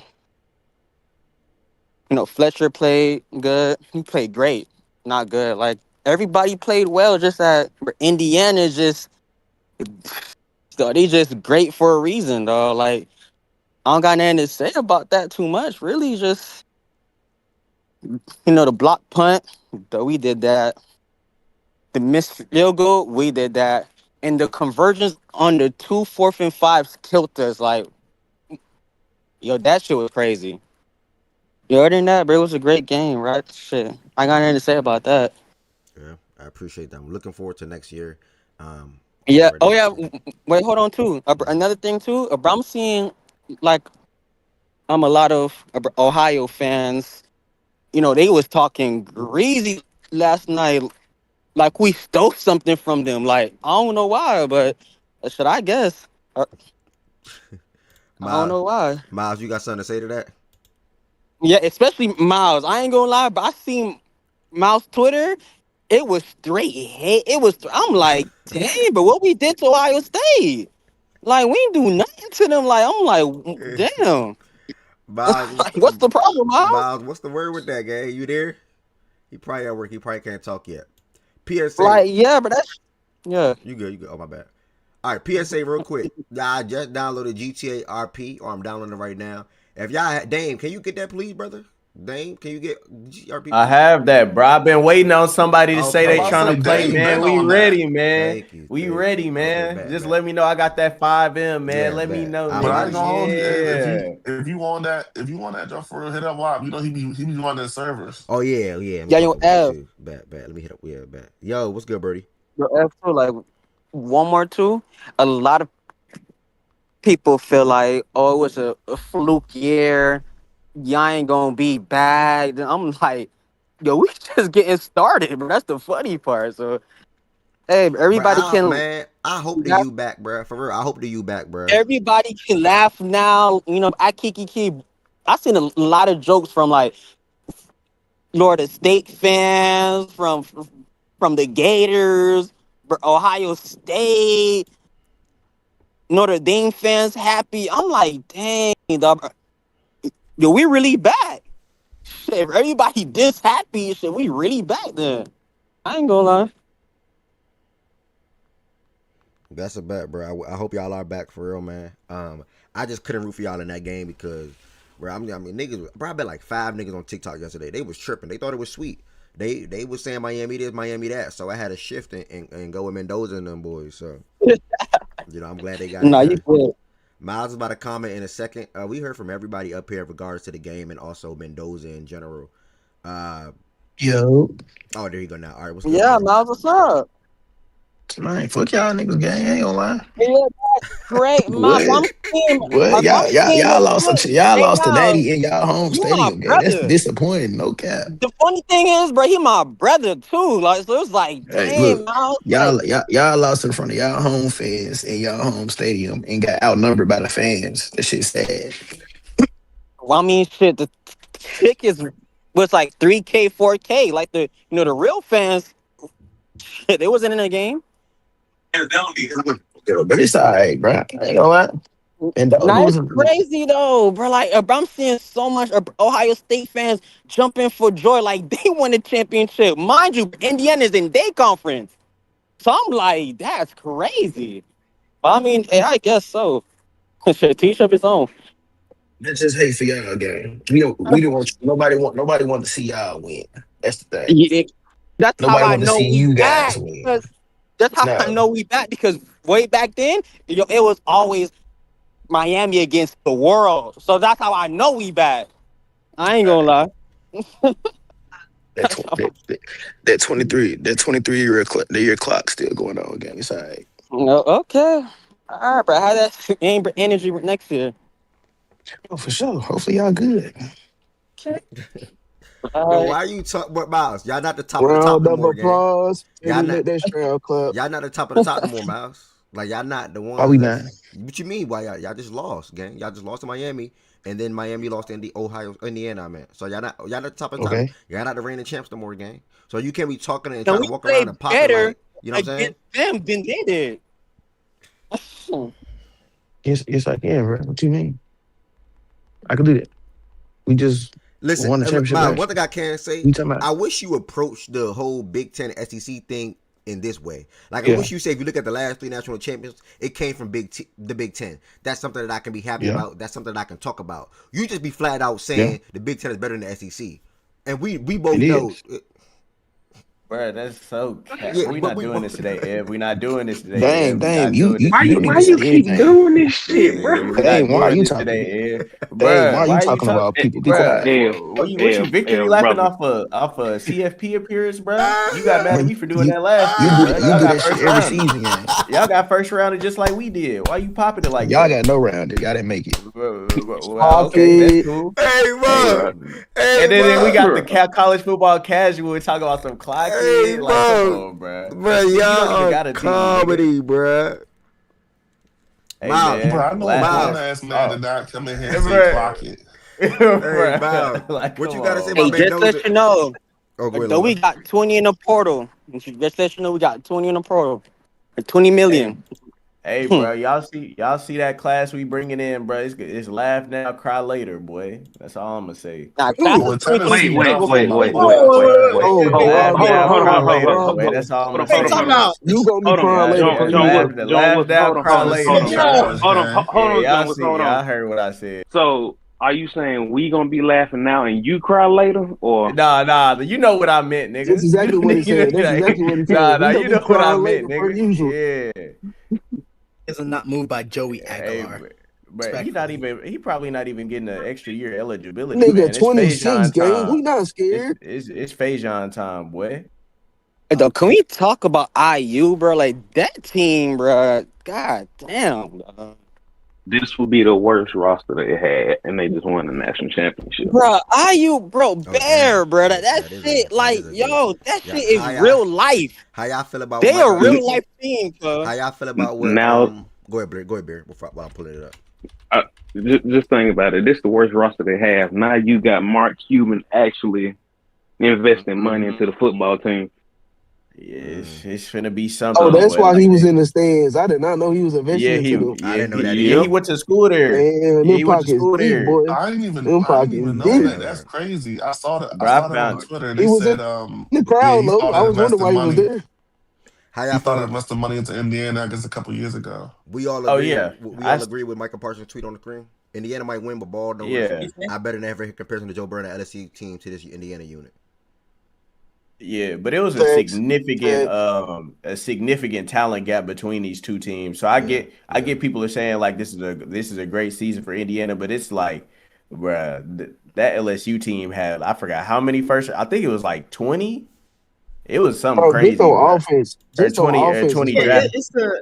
Yeah, it's a 20 different draftees. it's a different well it's also a different college football though because teams remember they were able to just stack 5 stars. Yeah. Like you had second and third string dudes that were still 5 stars just waiting in the wings to for their turn. So like now that talent is kind of spread out. So you Now know, but no, that's good for the game, man. It might be more yeah, impressive what Indiana did considering the It circumstances. That is. might be more Yeah, like impressive. yeah, love. go ahead. Like, I'm sorry, but this is bothering me, bro. Like, can I hear the background story to this gif I keep seeing, bro? Of you doing the clock animations? Wait, is that like where is that at? That's the only Where emo he got, by the way. He don't Bruh, got no other emotes. Just that one. somebody in here went to my TikTok I guess somebody was like, "Hey, it was on TikTok, whatever, watching the game." Somebody in here went into my TikTok and they clipped me doing that. Why was I doing that? Oh yeah, that was me by the way. That was definitely me by the way. As a Oh, grown They man, be getting him in the worst I just want to say it was time, me by bro. the way. I was Funny wondering. Y'all as be hell. getting him in the And worst time. the only reason Bro. I clipped it, bro, is because that's literally the first thing I saw when I walked into the TikTok. I was like, "What the hell going on in here?" I'm like, "Wait." Yeah, It be feeling like I'm Y'all be around. getting him and in the worst everything. time, bro. But there's no backstory, bro. I was just entertaining them, bro. It would be like hundreds of some people in there watching. I was just No, entertaining them, bro. them lines be lit, bro. Yeah, I was Them just lines be entertaining lit. I them, need to man. tune in more often. I was He trolling, funny bro. as I was fuck, bro. trolling. They was rocking with it. Nah, So. you was definitely trolling. Yeah. He was funny. Nah, but if I'm finna have to dip it a little bit, bro. But let me know for real about that RP shit, bro. I am. You know, we I'm can connecting with run my that man up. right now. He own his own server. My Lo just told me he hit up our dog. He Just, on his own server, just say, so I'm gonna connect you there, and then we can run it like literally today. Before you I go, bet. Dame, Robert Saleh to the next thing. You have experience with him as your head coach. How do you think he would do in Tennessee? You're actually home. Your All home right. little area. Like, how you think he would do in Tennessee? Yeah, bro. Nah, so second team, like by the way. it could go either one or two ways, man. Like if they give him full control and he doesn't like bring in somebody who can like basically turn him into a cuck for lack of words. Like where he got to be a head coach, he has to run the operation. You can't like have somebody come in, make you fire the best OC you have, bring in a shitty old quarterback. Like you just can't. But you know they have a quarterback, a franchise dude, in Cam Ward now, so we gonna see what he does. I know for sure that defense is gonna take a leap Hurricane legend. for sure. Yeah, I know for sure that defense is gonna take a step up. You see what he did for our defense and how he transcended us into a top 5 defense every year that he was head coach. But he also isn't good at commanding or running an offense at all whatsoever. So he's going to have a great offensive coordinator pick to one, develop Cam Ward, and just to have a good offensive, like, play Mike calling in McDonald. general. Yeah. He's going to have to hit on the offensive coordinator pick, or it's literally just going to be the Jets 2.0. He's going to ruin a young quarterback who has big expectations, being a high draft pick, a top 2 draft pick. He's going to have an elite defense. Let's make it clear though. Literally every. It's level between the quarterback that he got in Tennessee and the quarterback he had in New York, though. Let's make that very clear. Oh, for sure. Oh, for sure. I never wanted a BYU quarterback in the first place. Okay, so I agree. I agree. I definitely didn't want a BYU. But the thing is, though, he's just a bum. no. But the thing is, though, back like hindsight is crazy because at that time I literally wanted Justin Fields, and then what Justin Fields turned into ain't been no better. So that's just like crazy how to the same ass. Yeah, it's just crazy Maybe how the that whole shit went. maybe the whole big school thing is overrated. Shit, I BYU not a big, or it wasn't a big school then. It still ain't a big school in football. I want to say I was surprised because I think I said in here a couple of weeks ago. I don't think Robert go head coach or get a head coach right again like as immediate as he just did. But the 49ers were so good and balanced this year defensively, even with all the injuries. You can see the impact and the effect that he had on that unit, and also the unit that he had in New York. But obviously Dame just spoke to A-Rod coming in and all that happened. But something that I'm seeing here below. Oh, I also saw on Twitter that they should have looked at Mike McDaniels or Clint or whatever the case may be instead of Saleh because of the things that Dame just listed as far as the offensive coordinator or just offensive mind in that room to help build up Cam Ward. But the Titans have seen either a head coach or a general manager fired in each of the last 4 seasons. And quarterback Cam Ward mentioned the need for continuity before even taking an NFL snap. So Saleh, I believe, has a 5-year contract. Hopefully he sees that through. And like Dame said, that Tennessee defense gets back to being, because they were a good defense a couple of years ago, or even more than a couple, but some time back. But you know why that's the case? Say that again. Because every time somebody tries to do anything, they owner just hijack the whole situation. He does this every time. But ownership in Tennessee has been bad for a while. When it came to the whole Vrabel situation, Derrick Henry, AJ Brown, just back to back to back. That's why they got rid of them. So it's been a lot of dysfunction in Nashville, especially when you go from being an AFC champion in the AFC Championship, being the number 1 seed in the AFC, to falling from grace very, very quickly just because you want to be cheap and not pay players. So it's just like repercussions and karma for the bad decisions that they made, and now they having to build from the ground up. Simple as that. So we'll see what they can do. They have the most cap, I think, in the NFL this offseason again, I think, because they don't really have a whole bunch of big guys under contract. And yeah, they got some draft cap. So we'll see what they do to Hey, bring get some how much did weapons they around. pay Cabarelli? How much did they give him?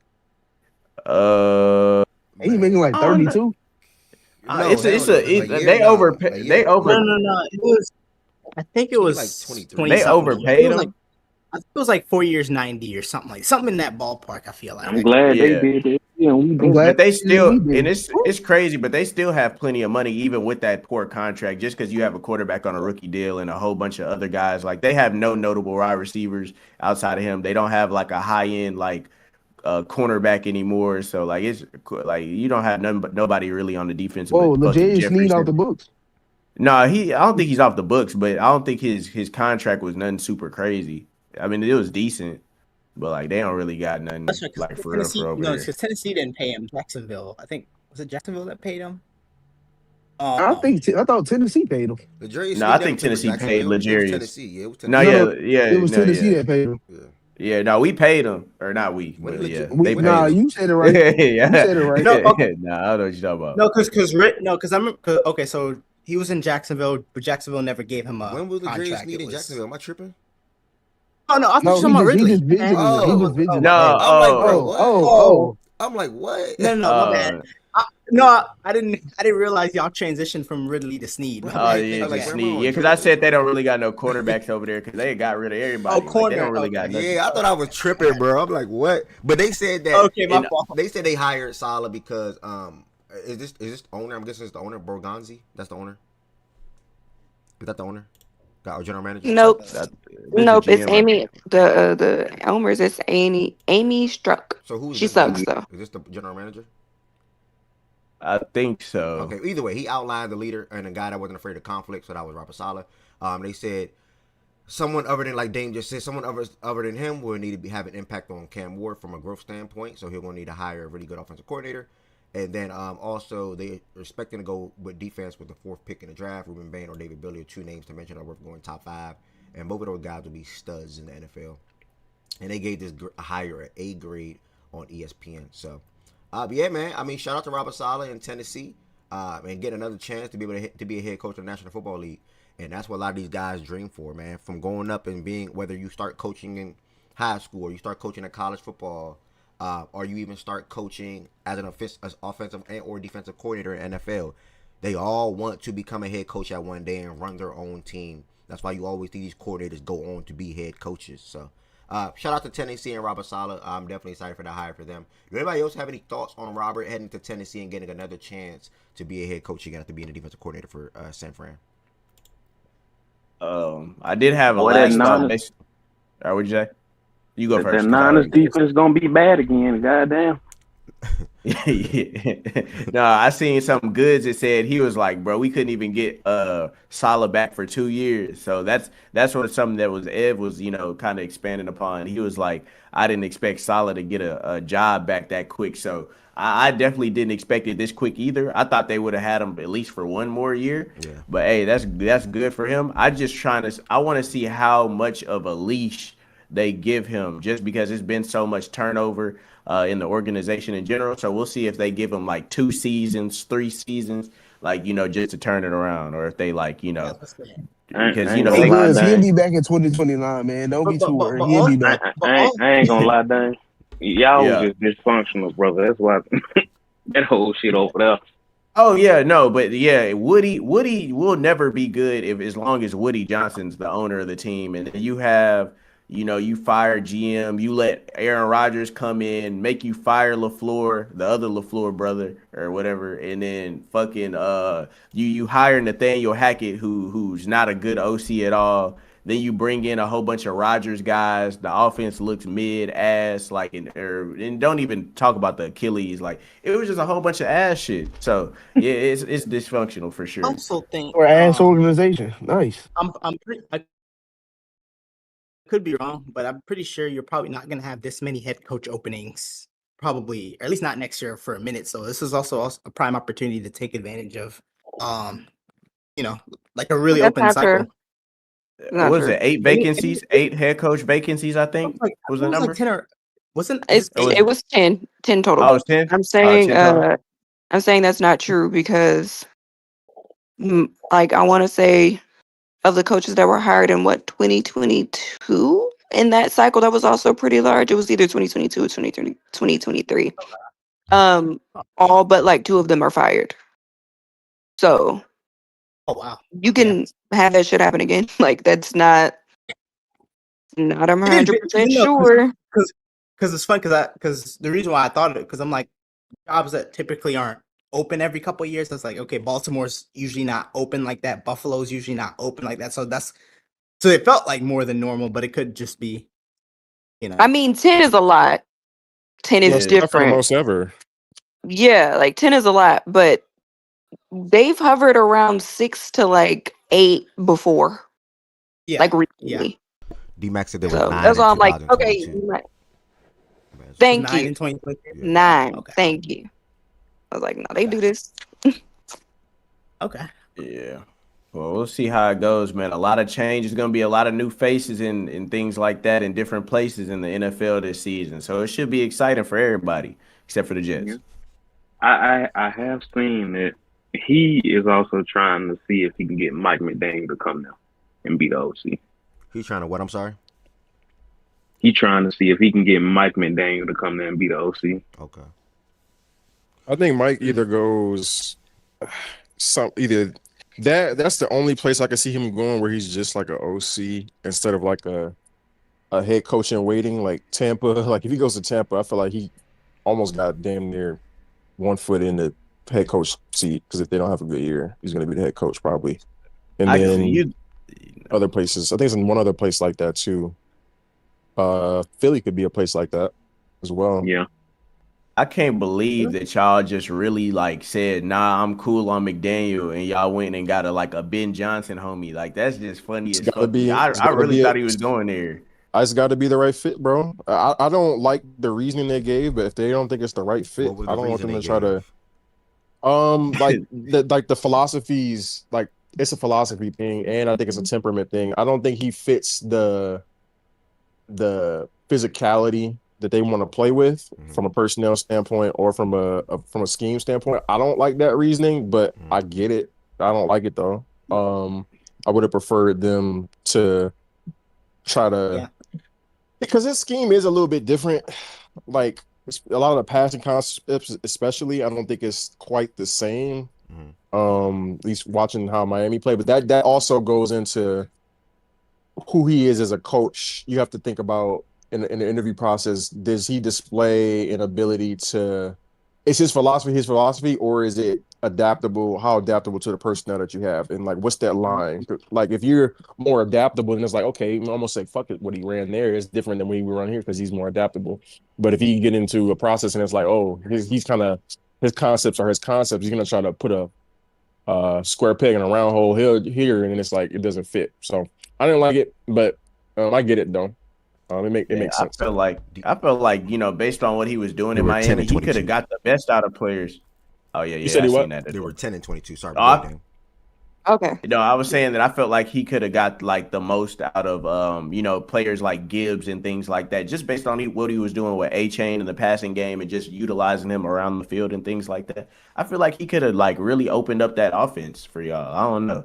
I think he could have. I don't know if they want to though. I think they're kind of, especially with the hire that they made. I think they're gonna try to do some, almost go not over the edge, but they're going like in the opposite direction. I think they really want to try to be under center, up the mid. Like they want to like punish teams on the offensive end. They want to like bludgeon teams up front. Get back to that. Like I feel like they feel like, especially with Morton early in the year, was a lot more spread out, long development play. They don't want to get into anything like that. So they're almost running in the opposite direction. Yeah. Yo, Ev, Less how much flashy. NFL niggas talking today? Well, or y'all did a lot of NFL yesterday? A lot of yesterday. Yeah, A little missed bit it more. yesterday, Right too. now is this little coaching segment before we pivot over to I think the NBA's after this. Yeah, what's next? If I'm not mistaken. Oh, okay. Yeah, I didn't know. Yeah, because I wasn't here yesterday. I'll be working and shit. So Nah, you I didn't good, know bro. how much y'all talked about like playoffs and shit. Don't forget, I'm about to hit you for that GTA stuff in a second. But what was I about to say? Oh, did anybody else have any other comments? Oh, D-Mac, your question. if we want. It seems so, bro. Right now around Baltimore, I was open to Clint or Mike or whatever the case may be. I still prefer Clint. But right now we are. It sounded like Anthony Weaver. It sounded like Clinton's still in the fold, Mentor still in the fold. So Why would you prefer Clint? it's going to come down to something like that because we're not going. It's not going to be Mike now. So I'm gonna rock out with Clint, the next best offensive mind that's available.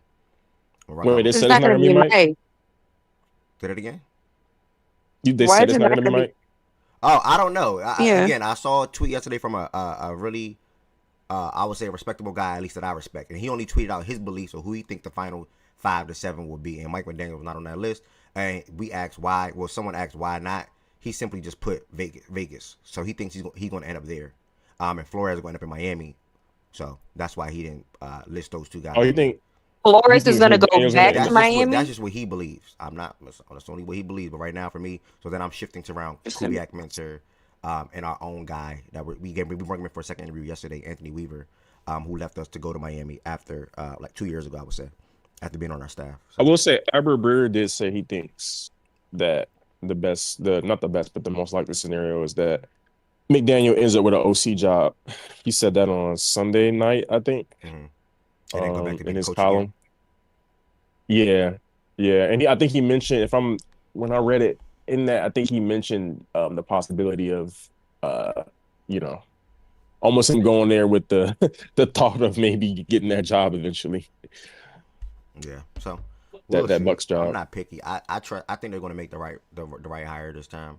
And like I said, but there's a lot of things out there that like a lot of Everybody won't pick Kubiak. You can go to Pittsburgh. You can go to Buffalo. The right hire this time. So I can't wait to guess. see what happens. We're gonna dive more so into the coaches thing later. Anyone else have any other comments on Robert and or even John Harbaugh and how I think he will be in New York with Jackson Dart and company? Yeah. He seemed to like Dart. That's where his eyes seemed to be kind of the entire time, though the Dolphins wanted him bad. And so he seemed to be where he want to be. They want him to be here. So be there. So hope it works out. Yeah. Is he bringing any Baltimore with him?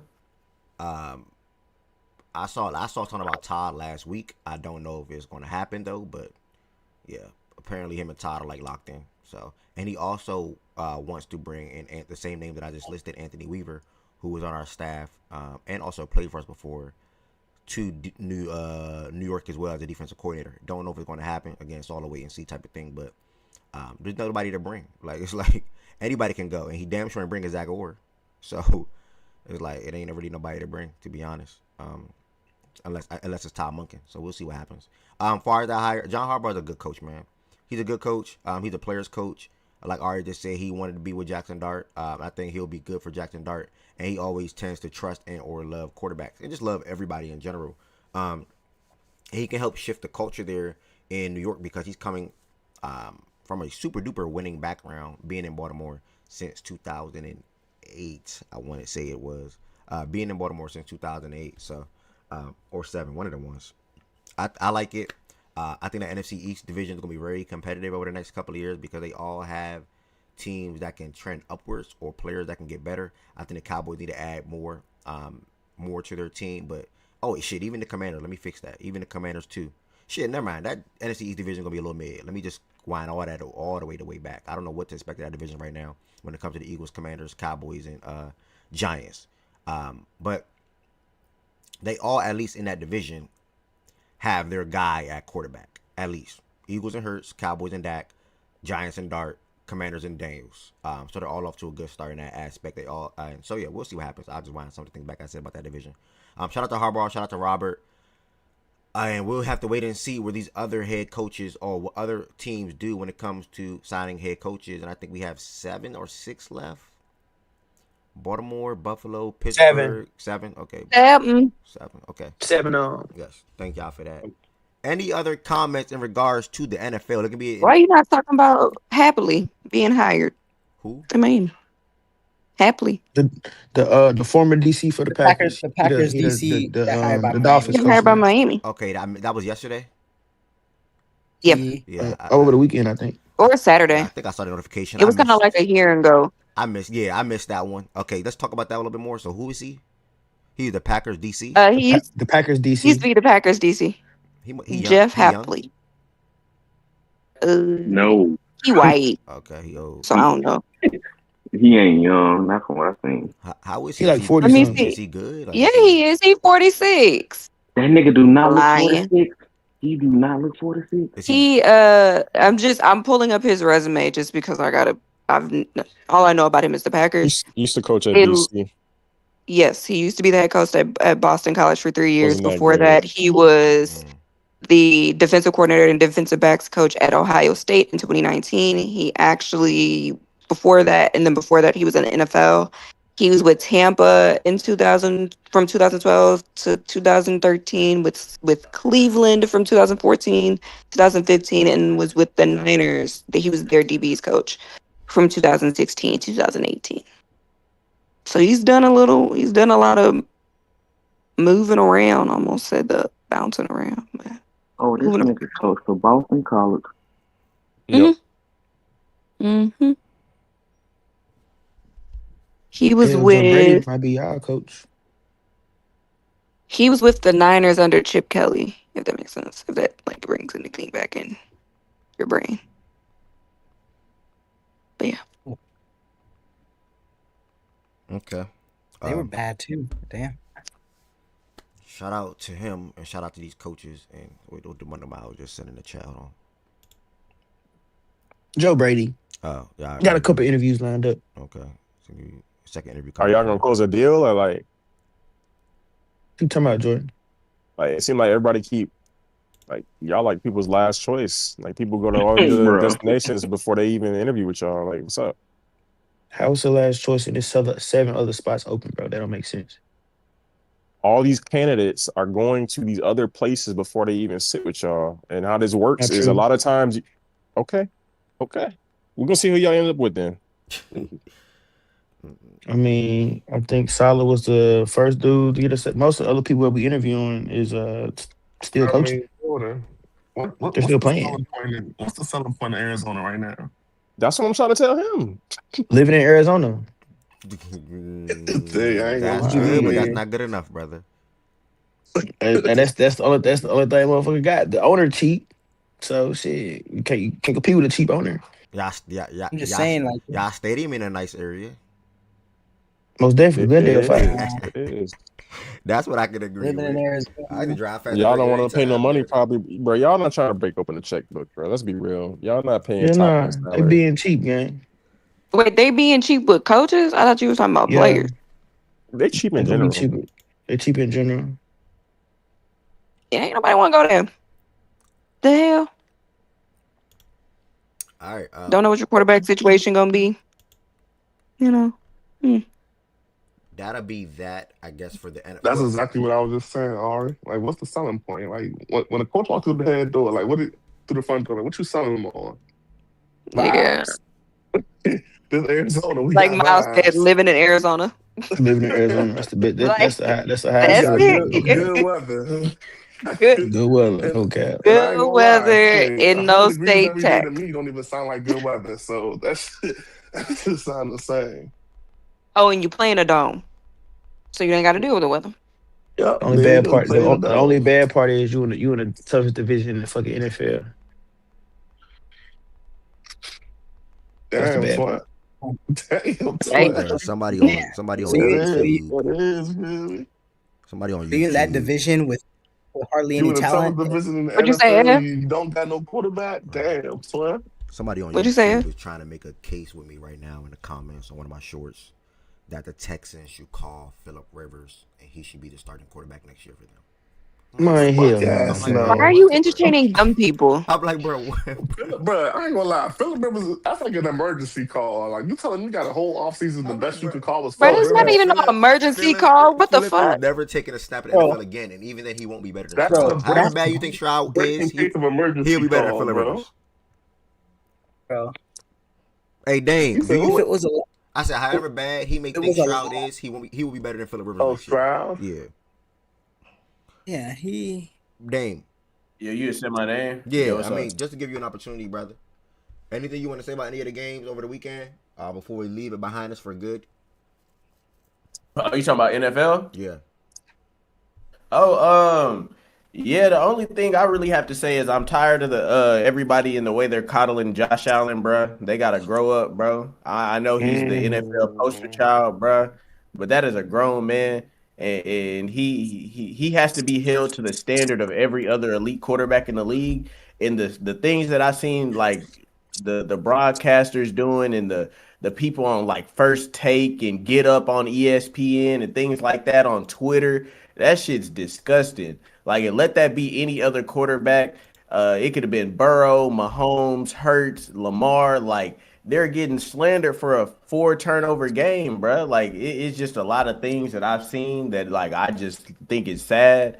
When a lot of that could have been avoided if he didn't turn the ball over. Like, you could blame like the lack of weapons, you could blame anything. But at the end of the day, nobody made him throw them interceptions. Nobody made him fumble the ball. And especially that play going into halftime, nobody made him do that. So you just got to stop the woe is me shit. The Josh Allen, he's always something with the Bills. Like, that shit's disgusting.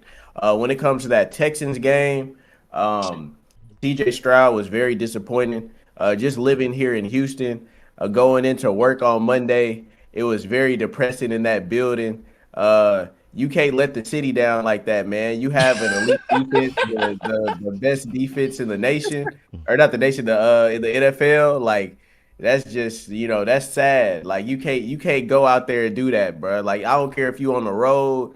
Like, you've been rattled for 2 games in a row. That's just very disappointing. You wasted a generational defensive year. I think they have everybody coming back under contract next year, but this is like a prime opportunity, and you won't get another chance like this one. So CJ got to go look himself in the mirror before they start making changes over there. When it comes to that Seahawks look very good, dominant. That team was hurt and beaten battered, though they did what they were supposed to do. And in the last game, the Bears versus the Rams, damn shame, Caleb. You wasted a great game. Well, I wouldn't even say it's all on Caleb. I feel like DJ Moore. Right. No, wait. What I will say is DJ Moore could have definitely had more effort on that route at the end of the game. But Caleb, bro, you can't risk it for the biscuit like that, bro. You just gotta hold it to the next play, man. You can't, if it's not there, bro, just scramble out, throw it out of bounds. But yeah, Caleb Williams, bro, he's like that. There's a reason why he went number 1. The arm talent has been showing. Now, the decision making might not always be there, but that arm is generational. And people can make the fingernail jokes and all that shit, bro. But that man right there, week after week this season, people have doubted the Bears and Caleb Williams in that offense, and he's definitely to me not all the way lived up to expectations, but he's definitely been very, very good this season. So we'll see how the Bears regroup next season. Next year under Ben Johnson, we'll see how they go. But yeah, that's all I had to say, bro. Good. And the playoffs have been really good to me, man. I've been enjoying it for real. I'm not gonna lie, Dame. To give you some flowers, that was amazing, bro. To hit all 4 games, and it may seem small, but to me that was amazing. To hit all 4 games like that and do a brief recap like that on that, or a quick recap on all of them games like that, was actually impressive, brother. So I'm gonna give you some flowers real quick, bro. Shout out.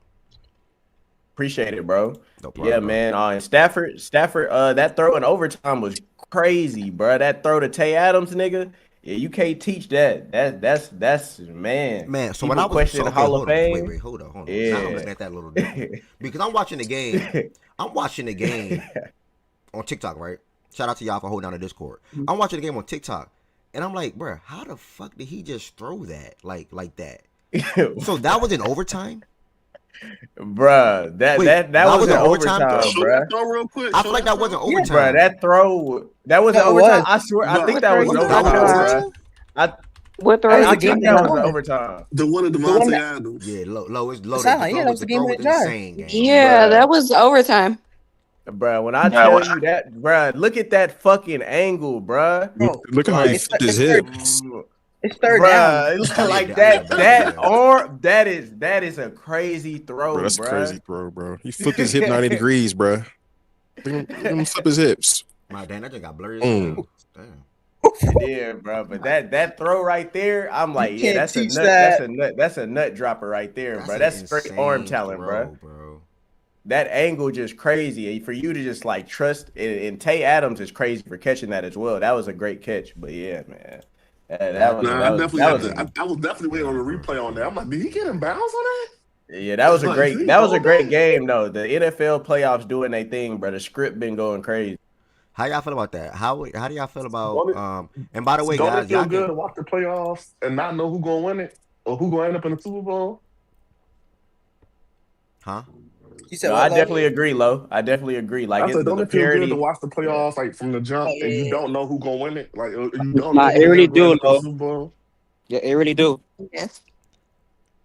yeah. Like this shit, like this year, bro. Like this is really one of the first years, like, bro. When the playoffs started, you didn't have a like you could have guessed for sure, like, but like you didn't have no real idea who's gonna end up in the Super Bowl, bro. X. Hey, I wanna by the way, y'all, what Byron just did, y'all can always do that in the chat. Cause I know we did it a little bit after the wild card round where we said pretty much who we said was the worst quarterback. We said it was CJ, then Herbert, I think. Byron just typed in the chat. I'd be intrigued to hear y'all rank the quarterback performances so far. We need to add a segment during the week. I don't know. I think that'd be You actually. talking about so far or just for the past week? I mean, I thought we should I do don't it for know the why. past week. I don't know. I thought we were doing that today. Did you not put that? We should do it I today. never brought it up. You talked about it last week. That's Yeah, why I I was know we talked like, about it last. The best QB played this weekend. because you were like, it'll just replace power rankings, and I was like, okay, I said So that. the 8 quarterbacks that played on yeah. Saturday and Sunday. Yeah, I mean, he said up to. I don't feel like it makes sense to include like the The guys wild who were card. out People that and went only played home. one game. Yeah. Well, I guess you got to include the guys. I mean, you could because did any of them? Well, let's think about it this way: did any of them have like a performance? I mean, Bryce might be the only one that you might. No, Bryce had a good performance. Well, I You talking think about out of the all the eliminated quarterbacks? Yeah. I think to give Mhm. Yeah, things out of the more. first round. I think to give things more length, on the show. What I think is smart to do, since, excuse me, guys. That'll be a Thursday where I'm going. I don't want to try to talk about football on Friday again. So it's going to be a Thursday where we're going to be previewing them games that are on Sunday. And to introduce that segment for our NFL, we're going to kick it off with recapping all the quarterback performances. And y'all said don't do wild card, just do the divisional round, or do wild card and divisional. It's Hello? up to y'all. I was not here. I when y'all think it did makes sense to do. Wait, say that again. So should we do all Do you the want to games do that's been only? played, or just do the divisional round with these 8 quarterbacks? I think it makes sense to do divisional because then we're gonna come across certain guys who gonna say they played 2 games versus the guys who played 1 Do game. both. So that's why you should Yeah. just keep it week I'm by gonna be week. for real. I think CJ has played the worst in the playoffs. 2 and 1 game. I'm gonna be so fucking honest. I don't give a shit if you played 2 fucking games. We'll probably do it at all, but and it's just going to help the NFL segment on Thursday. I'm not avoiding it now. It's going to help the NFL segment on Thursday versus us just hitting Thursday and we just talking about the 2 games and then that's it. And then we had no more NFL and then college football is pretty much done. Well, it is done. So Yeah, because yeah. to be fair, like, I know the Patriots that Patriots Broncos probably won't last too long. I say do both. What people gonna say. All right, I'm gonna do both. We're gonna do wild card and Yeah, divisional with just everybody that played. because you got to throw Hurts in there, and you got to throw Yeah, Herbert. yeah, Yeah. Hurts, Herbert, but those guys gonna end up at the bottom anyway. Hurts, Herbert, Lawrence. Yeah, I mean, the last time, I mean, you can Young. play good. That mean you just because of your last game, you play bad. Like the niggas play bad in their last game. yeah. They gotta be ranked for that. Yeah. We're gonna do it like that. So that's gonna add. Thank you, Byron, for that. And by the way, I'm gonna make y'all can do that all the time, but y'all can reach out to me via Twitter, DM, Discord DMs. I might even make a tab on Discord for that. But if y'all ever think that I should add something or whatever or a segment for the show, please reach out to me freely, and I will add that 100%. With that being said, though, we are 2 hours in, perfect timing. Shout out to Shador Sanders. I did not do it on purpose, but we are 2 hours in. We are now going to shift to something very unfortunate, man. I was actually up at 3 a.m. last night just chilling. And as I'm up, I get a notification to my phone. First and foremost, if you're on the YouTube side of things and you're still watching, thank y'all for tapping in with the show today. Make sure y'all hit the thumbs up button on this video for me. And if you want to extend your support for the platform, feel free to become a sub and or a member. More importantly, though, if you're on Twitch, make sure you all hit that follow button. If this is your first time watching, Fact and Stats is a daily sports show Monday through Friday at 11 a.m. Eastern Time. And I built this platform giving anybody the opportunity to be able to speak their mind. I will be involving TikTok lives more and or also spaces, whichever one I think will bring more people to the platform during the show. So y'all going to see me sometimes go 11 to 2, 11 to 3. Then immediately following that, go live on TikTok like 3 to 4. Just to have a hot topic right there. Like after the show today, I'm literally going to go on TikTok and probably talk about Jimmy Butler and the Warriors. Still going to talk about it right here with y'all too, but I'm probably going to do that over there as well. Damn, bro, you just, bro. I was so hurt last night, bro. That's where I was going. I woke up, bro. I was up at 3 a.m. And y'all know, it's not beef. Like it ain't like when LeBron left Miami type beef. Cause like I felt the real type of way about LeBron when LeBron left Miami. Cause that's my second favorite player, and he did that. It hurt my heart. Like, and I was like, I ain't get over LeBron leaving Miami. I told y'all this all the time. It's like 6-7 years. Like that was like a real bad breakup. Now Jimmy Butler though, like it was smoke. But last night I'm like, damn, like I felt so bad, bro. Like because like, and to walk over there to that news now. He almost 40, bro. Yeah, they say he's gonna be 37, still recovering, bro, from the ACL injury, I believe. I think he's gonna be 37, still recovering. So, man, I mean, my initial reaction, guys, is really damn, because I told y'all this the other day, or I said the other day. I told y'all this a while back where I truly felt bad for LeBron and Steph by how these organizations, I feel like, failed those two superstar players during the latter half of their careers. Literally both of them, in my opinion. I think the Warriors sold the bag a little bit when it comes to potential moves that they could have made, and or just drafting and not acquiring another star player that was needed, in my opinion, around Curry. And when they did, it was too late, i.e. the star player on the screen. Now the star player comes at the trade deadline. Good move, solid move, whatever the case may be. You pay the guy. You still needed help around Curry and Jimmy, in my opinion, right? The likes of what Moody and Pods can do is cool, but it wasn't consistent. You already said F. Kuminga, right? So that's another L. You got to trade Kuminga, which you was going to do anyway. But now this Jimmy thing just sets you all the way back. And there's no, like, you know how sometimes there's a setback in life, but you can see the end of the tunnel. Like, you see the light at the end of the tunnel. The Warriors not going to see no light at the end of no tunnel right here. Point blank, period. The facts are the facts. I'm saying it's the most honest way possible, blunt way possible. There's no light at the end of the tunnel for the Warriors. The shit is pitch black. They don't got no flashlights. They don't got no cell phone light. They don't got nothing they can do. They are in pitch black right now. And what do they do from here? I want everybody to speak on that. What do they do from here, in my opinion? I saw on Twitter, I'm going to quote the dude because he's a cool dude. I saw on Twitter the dude tweeted, go get MPJ. No, no. You don't go get nobody. There's nobody to go get. You have to literally you're in quicksand now. You're stuck. You can't move. If you want to entertain doing something, you looking at your two best players that's relevant and available right now, and that'll be Curry or Draymond. Obviously, you don't trade them because they're Curry and Draymond at this moment. But there's nobody that you can do to go out and get right now to make this season worth watching, to make this season relevant, to make this season even end in a good way. That can be the playoffs, that can be winning a round, that can be winning an NBA championship. Obviously, that's not going to happen, but I'm just throwing it out there. So, I mean, Warriors, man, it's really super unfortunate, but they still had the best run that I ever witnessed as a kid growing up and watching basketball. Yeah, their dynasty was amazing, better than the Miami Heat's, in my opinion, because the Heat only ended up with 2 rings, and they sold in both of those finals. Well, the first finals versus the last one. The Spurs was really good. Spurs should have beat them in back-to-back years, to be honest, but that's another story. As a Heat fan, I say that humbly. But the Warriors, man, it's unfortunate, man. Praise up to Jimmy Butler. I don't think a player at his age will be able to recover from ACL injury and still be damn good, because Jimmy Butler already slowed down, and his game relied on certain things for him to be effective. Now, come back on the ACL injury at age 37 and a half, somewhere in that ballpark. Let me get his exact birthday, y'all, so I don't want to. Let me get his exact birthday. Hold on. We know the ACL is looking at about a year, first and foremost. So he's not going to be there to start the season. Realistically, especially at his age. If he's there in October and November, he's super fortunate. I know the ACL things and the Achilles things picked up when it comes to how soon you can get on the court and play basketball and things like that. But he ought to chill. So he's gonna be 37 at the start of the next season, still recovering most likely, or still not probably not 100%. And again, like his game is predicated on certain things, and I don't think he'll be able to be that effective in Golden State going forward. Now, the best thing I can say about this is why players fight for contracts.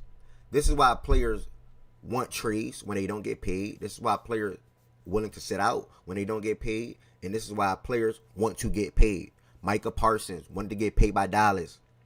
He gets traded to Green Bay, gets paid, season getting injury. It's unfortunate. I'm not trying to it's unfortunate. Jimmy Butler wants to get traded by the Miami Heat. They say no, we're not going to pay you. Trade Golden State the following season getting injury. But on the back end, these guys are making 50. Well, Micah in a $40 million range, but Jimmy's in a $50+ million range. So they're good. They got Jimmy got his last big contract. Micah is still young. So, yeah, man, the Warriors, they're fucked. There's no light at the end of the tunnel, but it was a great run. I think the most impressive thing for me is they won a multiple championship in the 10s, and then when nobody thought that 2010s, when nobody thought that it was possible for them to win another one in the 2020s, they did that. I didn't think it was going to happen. I could be one of the ones to say it, nigga. They traded for D'Angelo. They had that D'Angelo Russell thing going on. They moved him for Wiggins and all that type of stuff. Like, I didn't see the Warriors becoming NBA champions again. But they did it because Curry, because of Poole, because of Iguodala, Wiggins, Draymond, Otto Porter, all those guys. But this is the end. I know this sounds like a sad message, but it is a sad message. I mean this. This is the end. So we have Agent Zero, Low, Jordan Wilson, and then the lovely Heaven Sent up here to talk about this, and then also Anush and anyone else that may want to potentially speak on this as well. But I will pass it to Agent Zero to kick this off first and talk to Low and Jordan immediately following that. Well, no, Agent Zero, Heaven Sent, then Low and Jordan. So we're not hearing three. What's going on, Ed? What's up, everybody? What's good, bro? What's going on, bro? Ed, no, you was right, bro. This is an organizational failure, bro. Like it's been headed down that way for the last couple of years when the team really wasn't trying to make trades to whatever young talent we had around Steph to try to bring in, guys that's going to maximize him right now, especially knowing who your coach is, who he has his way, and that's the only way he's gonna coach. So it's like when we try to do this 2 timeline deal, and as soon as we realized that it really wasn't going to work, like we should have started pivoting to move out of that as soon as possible. And I said it before in a different place, but I look at I compare our organization and our run to kind of like the Patriots organization run, and I respect Bill while he still had his fastball because he would always move guys outside of Tom because he knew that Tom was kind of his bell cow. He would always move guys a year or two before to try to keep talent around Tom to extend that window of opportunity. And so I just felt like we never really decided to do that, even though we were winning. We just never pivoted outside of trying to get this 2 timeline deal going on. So I don't know where we're gonna go. I see people talking about, well, now JK is gonna play. If I'm JK, I'm still not playing. I've requested a trade. I realistically have a 1-year deal because the next year in its contract is a team option. It's not even a player option. So realistically, I'm on an expiring damn near, right? So I want to get to a team where I can show my talents and actually, get a long-term deal under a coach that's going to actually play me. So, like I said, I don't know where we go from here. I don't know what it is. I know that this is probably this is it for Steph. So we just going to enjoy his 30, 40 point, 50 point games while he's fighting for his life, probably in the play-in. And then and go from there. But you know what? I'm just looking for Steph to have good hoops right now because I don't know where this team is gonna go, and I don't trust Steve. I don't trust Lacob, and I don't trust Dunleavy that they're gonna be able to do some type of gymnastics with this roster to try and build something. One had last Hail Mary around Steph because at this point they haven't shown that they're willing to or can or capable of even doing that. So. I'm with you, bro. This the end of the run for the Warriors. It was fun while it lasted, but at least we got Steph healthy, and we can watch him the rest of the season, ball out. But other than that, bro, like it's rough sledding right now. I appreciate that, bro. Well said. Before we hit Nah, three for straight real. Warrior fans, let me just go to Heaven Sent real quick, and then Low and Jordan can Is it take it me? away. Ev's talking, but Testing, we can't testing, hear him. Ev, you on mute? Yeah, if you're on mute. testing. He's on mute. Oh, testing. Okay, my bad, y'all. Yeah, my bad. So, Agent Zero, appreciate that, bro. I agree with everything you just said as well. Before we hear from three straight Warriors fans, I wanted to make Heaven Sent. Did y'all hear that part? I want to let Heaven Sent go right here after Agent, and then Jordan and Low. Wait, what you letting Haversack go right here for? To hate? No. I just don't want to I'm hear. not gonna I don't want hate. her to go three To straight victory Warriors. lap? She not I'm going. not gonna victory lap. I'm not gonna victory lap. Like we all in the same boat, Lo. It's okay. Now I was gonna say, like, just like how you said about that's why players fight for their money. That's why organizations be like, I'm not paying you that kind of money. Because stuff like that can happen. You can kind of get yourself in a hole and you can't really do much. When you look at the Warriors books right now, I think Jimmy's making what, like 57, right? Mm-hmm. Steph making 63. Well, I'm talking about next season, right? Steph making 63. Jimmy's making 57. That should be his last. You have Draymond on a player option, I think, for 28. And then everybody else is like kind of like expiring or player options, or like everybody else I think is like minus Jonathan Kuminga. I think they're like 10 million or below. So even when you just look at Steph, Jimmy, and Draymond alone, I think that just hits the cap right there. So it is going to be hard to maneuver financially. I don't know if maybe you think they do like a Dame thing where they waive and then stretch the contract to get more flexibility. I didn't. But I don't know. That's interesting. You think they would do that? The last Hail Mary type shit. Yeah. But it's just that money's gonna be on there for Like 5 years. a few years. Yeah. Yeah, depending how they stretch it, how much money they want to do per year. Huh? They might, if Steph wasn't, or maybe though, maybe you talk to him about a buyout. possibly, maybe. I don't know if he'll be that one. I don't. I'm not gonna lie. They're probably gonna try. They might. There's try to only trade it's him. only one more year. Sorry, go ahead. Trade him for expiring because he's an expiring contract. It's just Yeah. it's just that that's gonna be Jimmy. Because it's an expiring next season. It's 50, and it's a large amount of money expiring. It's just that maybe Bro, you Jimmy's get a on the books job. for 56 million next year. Yeah, that's probably. Yeah, the that will route be an expiring. That'll be his last year. That's the like, but that's insane. But they books about to be clean as fuck. Yeah, You 2027 for I ain't sure. gonna lie, yeah, they about to be Not next season. The season after. Yeah. Next season, the Jimmy. Yeah, That's what I was saying. 27-28 That's year. literally what I just said. Jimmy, Draymond, and Steph. How much do they make? Because I was doing it off the top of my head. I think it hits like 160 something. They're all off the books that year. They all line up. Yeah, they line them up. Yeah, they all line up for Nobody on 27, the team 28. right now is getting paid in 2028 except for Moses Moody and Buddy Hield. Yeah. And Buddy Hield is a player option. Yeah. And Will So I Richard, don't he's know. a rookie, so he don't count. So I don't know if next year what they do is they try to trade the expiring contract in Jimmy Butler and take more long-term contracts, or they waive and stretch him. Like, I don't know what they're gonna do. But I guess that depends also on like who's available for them to sign in the off season, if they waive and stretch him or if they trade. I don't know. It's sad. He's older. I don't know like how he's gonna look if he comes back. That next contract But is he's gonna look gonna a be bit shaky. his first year back is gonna be terrible. He's gonna Yeah, but he not gonna be on His career is pretty much contract over. for his first year. Yeah, because that's what I'm saying. He's not gonna be on contract. So if he comes back, like somebody would have to sign him. What It was a pretty what was bad Kyrie's time. injury? Huh? No team is gonna want him. So No. What was Kyrie? how's Was anyone- Kyrie You AC? think Was he gonna Kyrie? miss all of next? I think Kyrie was ACL too, Jordan. To answer your question, Yeah, ACL. But Kyrie you was think- also ACL. You think he gonna miss all of next year? Heaven sent, like the whole next season? No. No, he probably comes back maybe halfway through. Maybe you think? Yeah, cause wait, Kyrie ended his ACL like March or February, I think.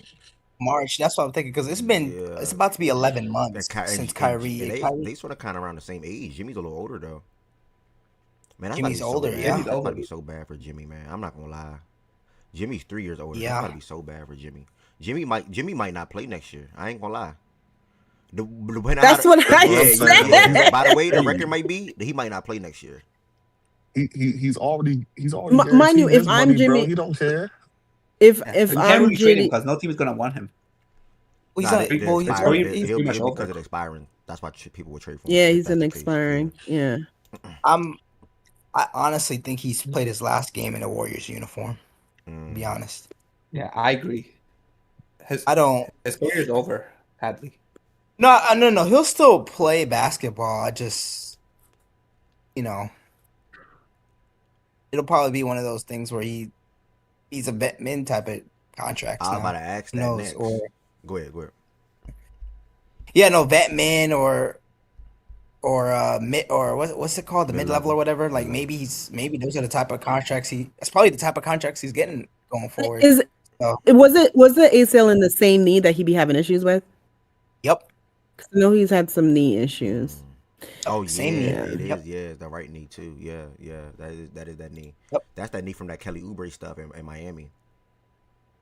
Yep. And the MCL, I think something or he's had pretty significant. Oh no, meniscus. I think he had a meniscus injury in that same. So. Yeah. So, y'all think he's gonna be a player that's coming off the bench when he returns, like for whatever team he may be on? I think it depends on the team that he on. If you're on an ass, he can start.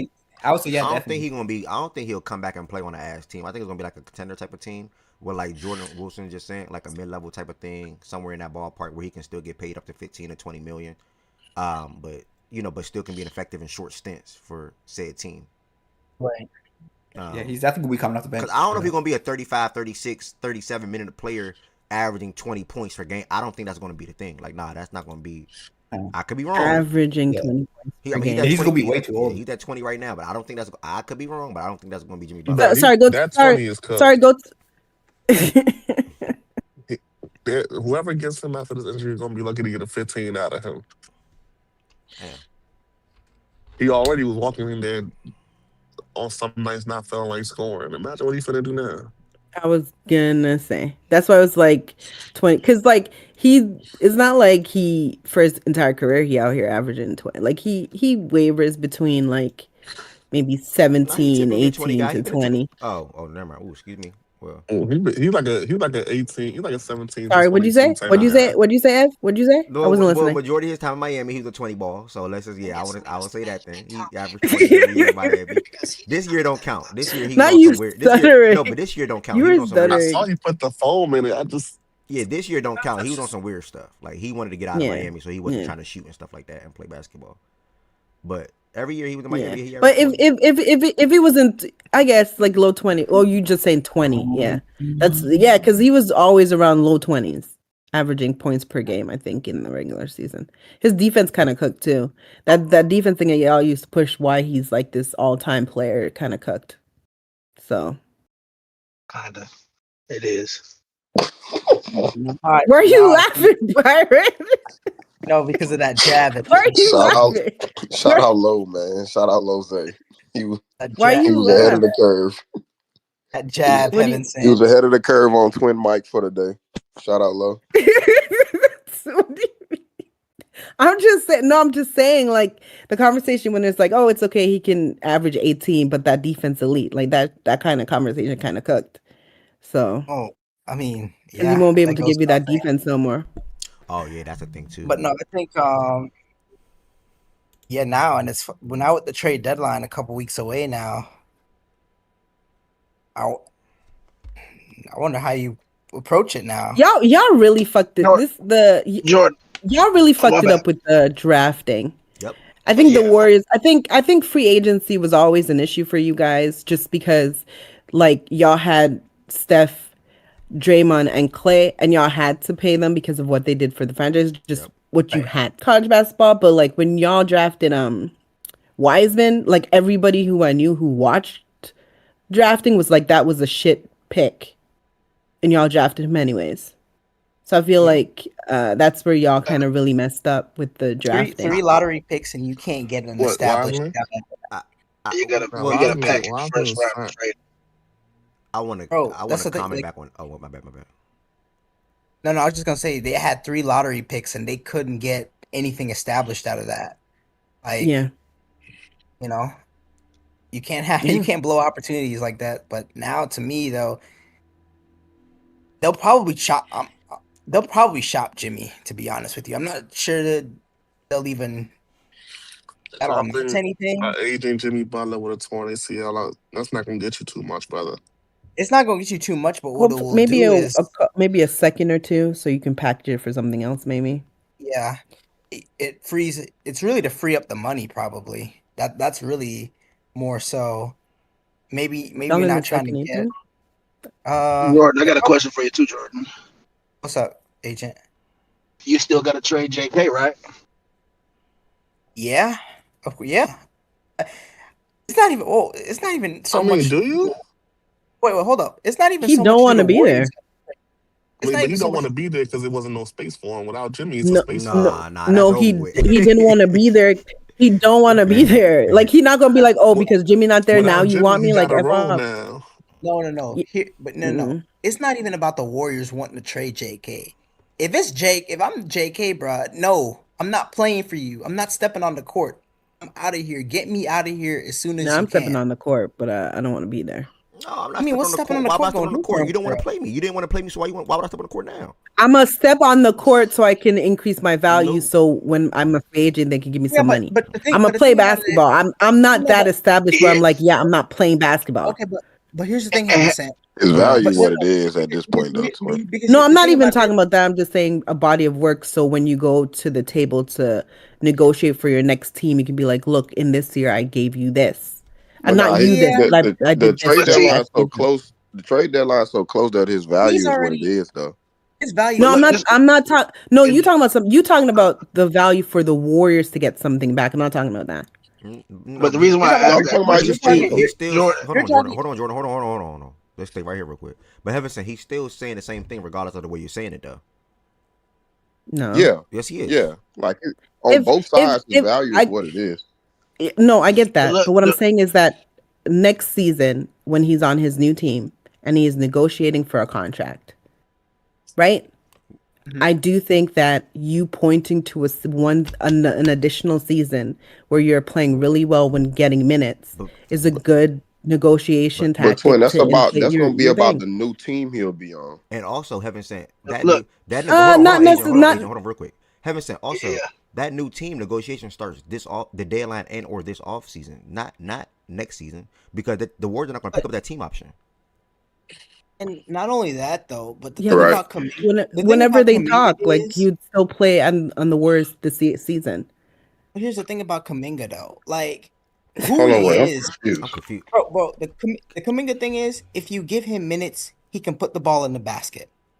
Like that's been a thing, bro. The Minnesota we always knew series.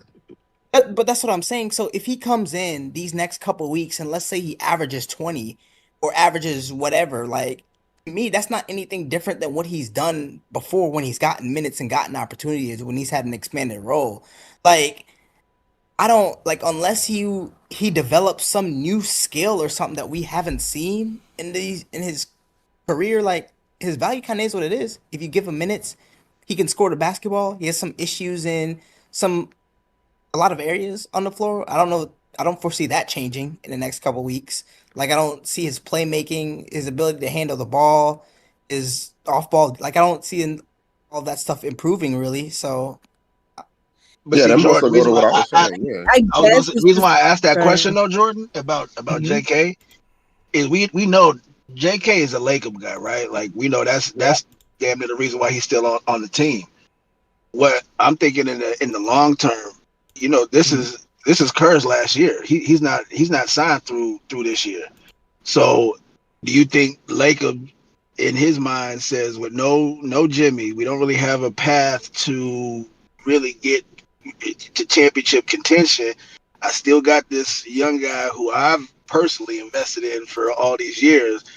Do you really think that I haven't heard any type of negotiations with Steve Kerr coming back next year. So, do you think in Lakers' That's probably mind, gonna be he's saying keep JK?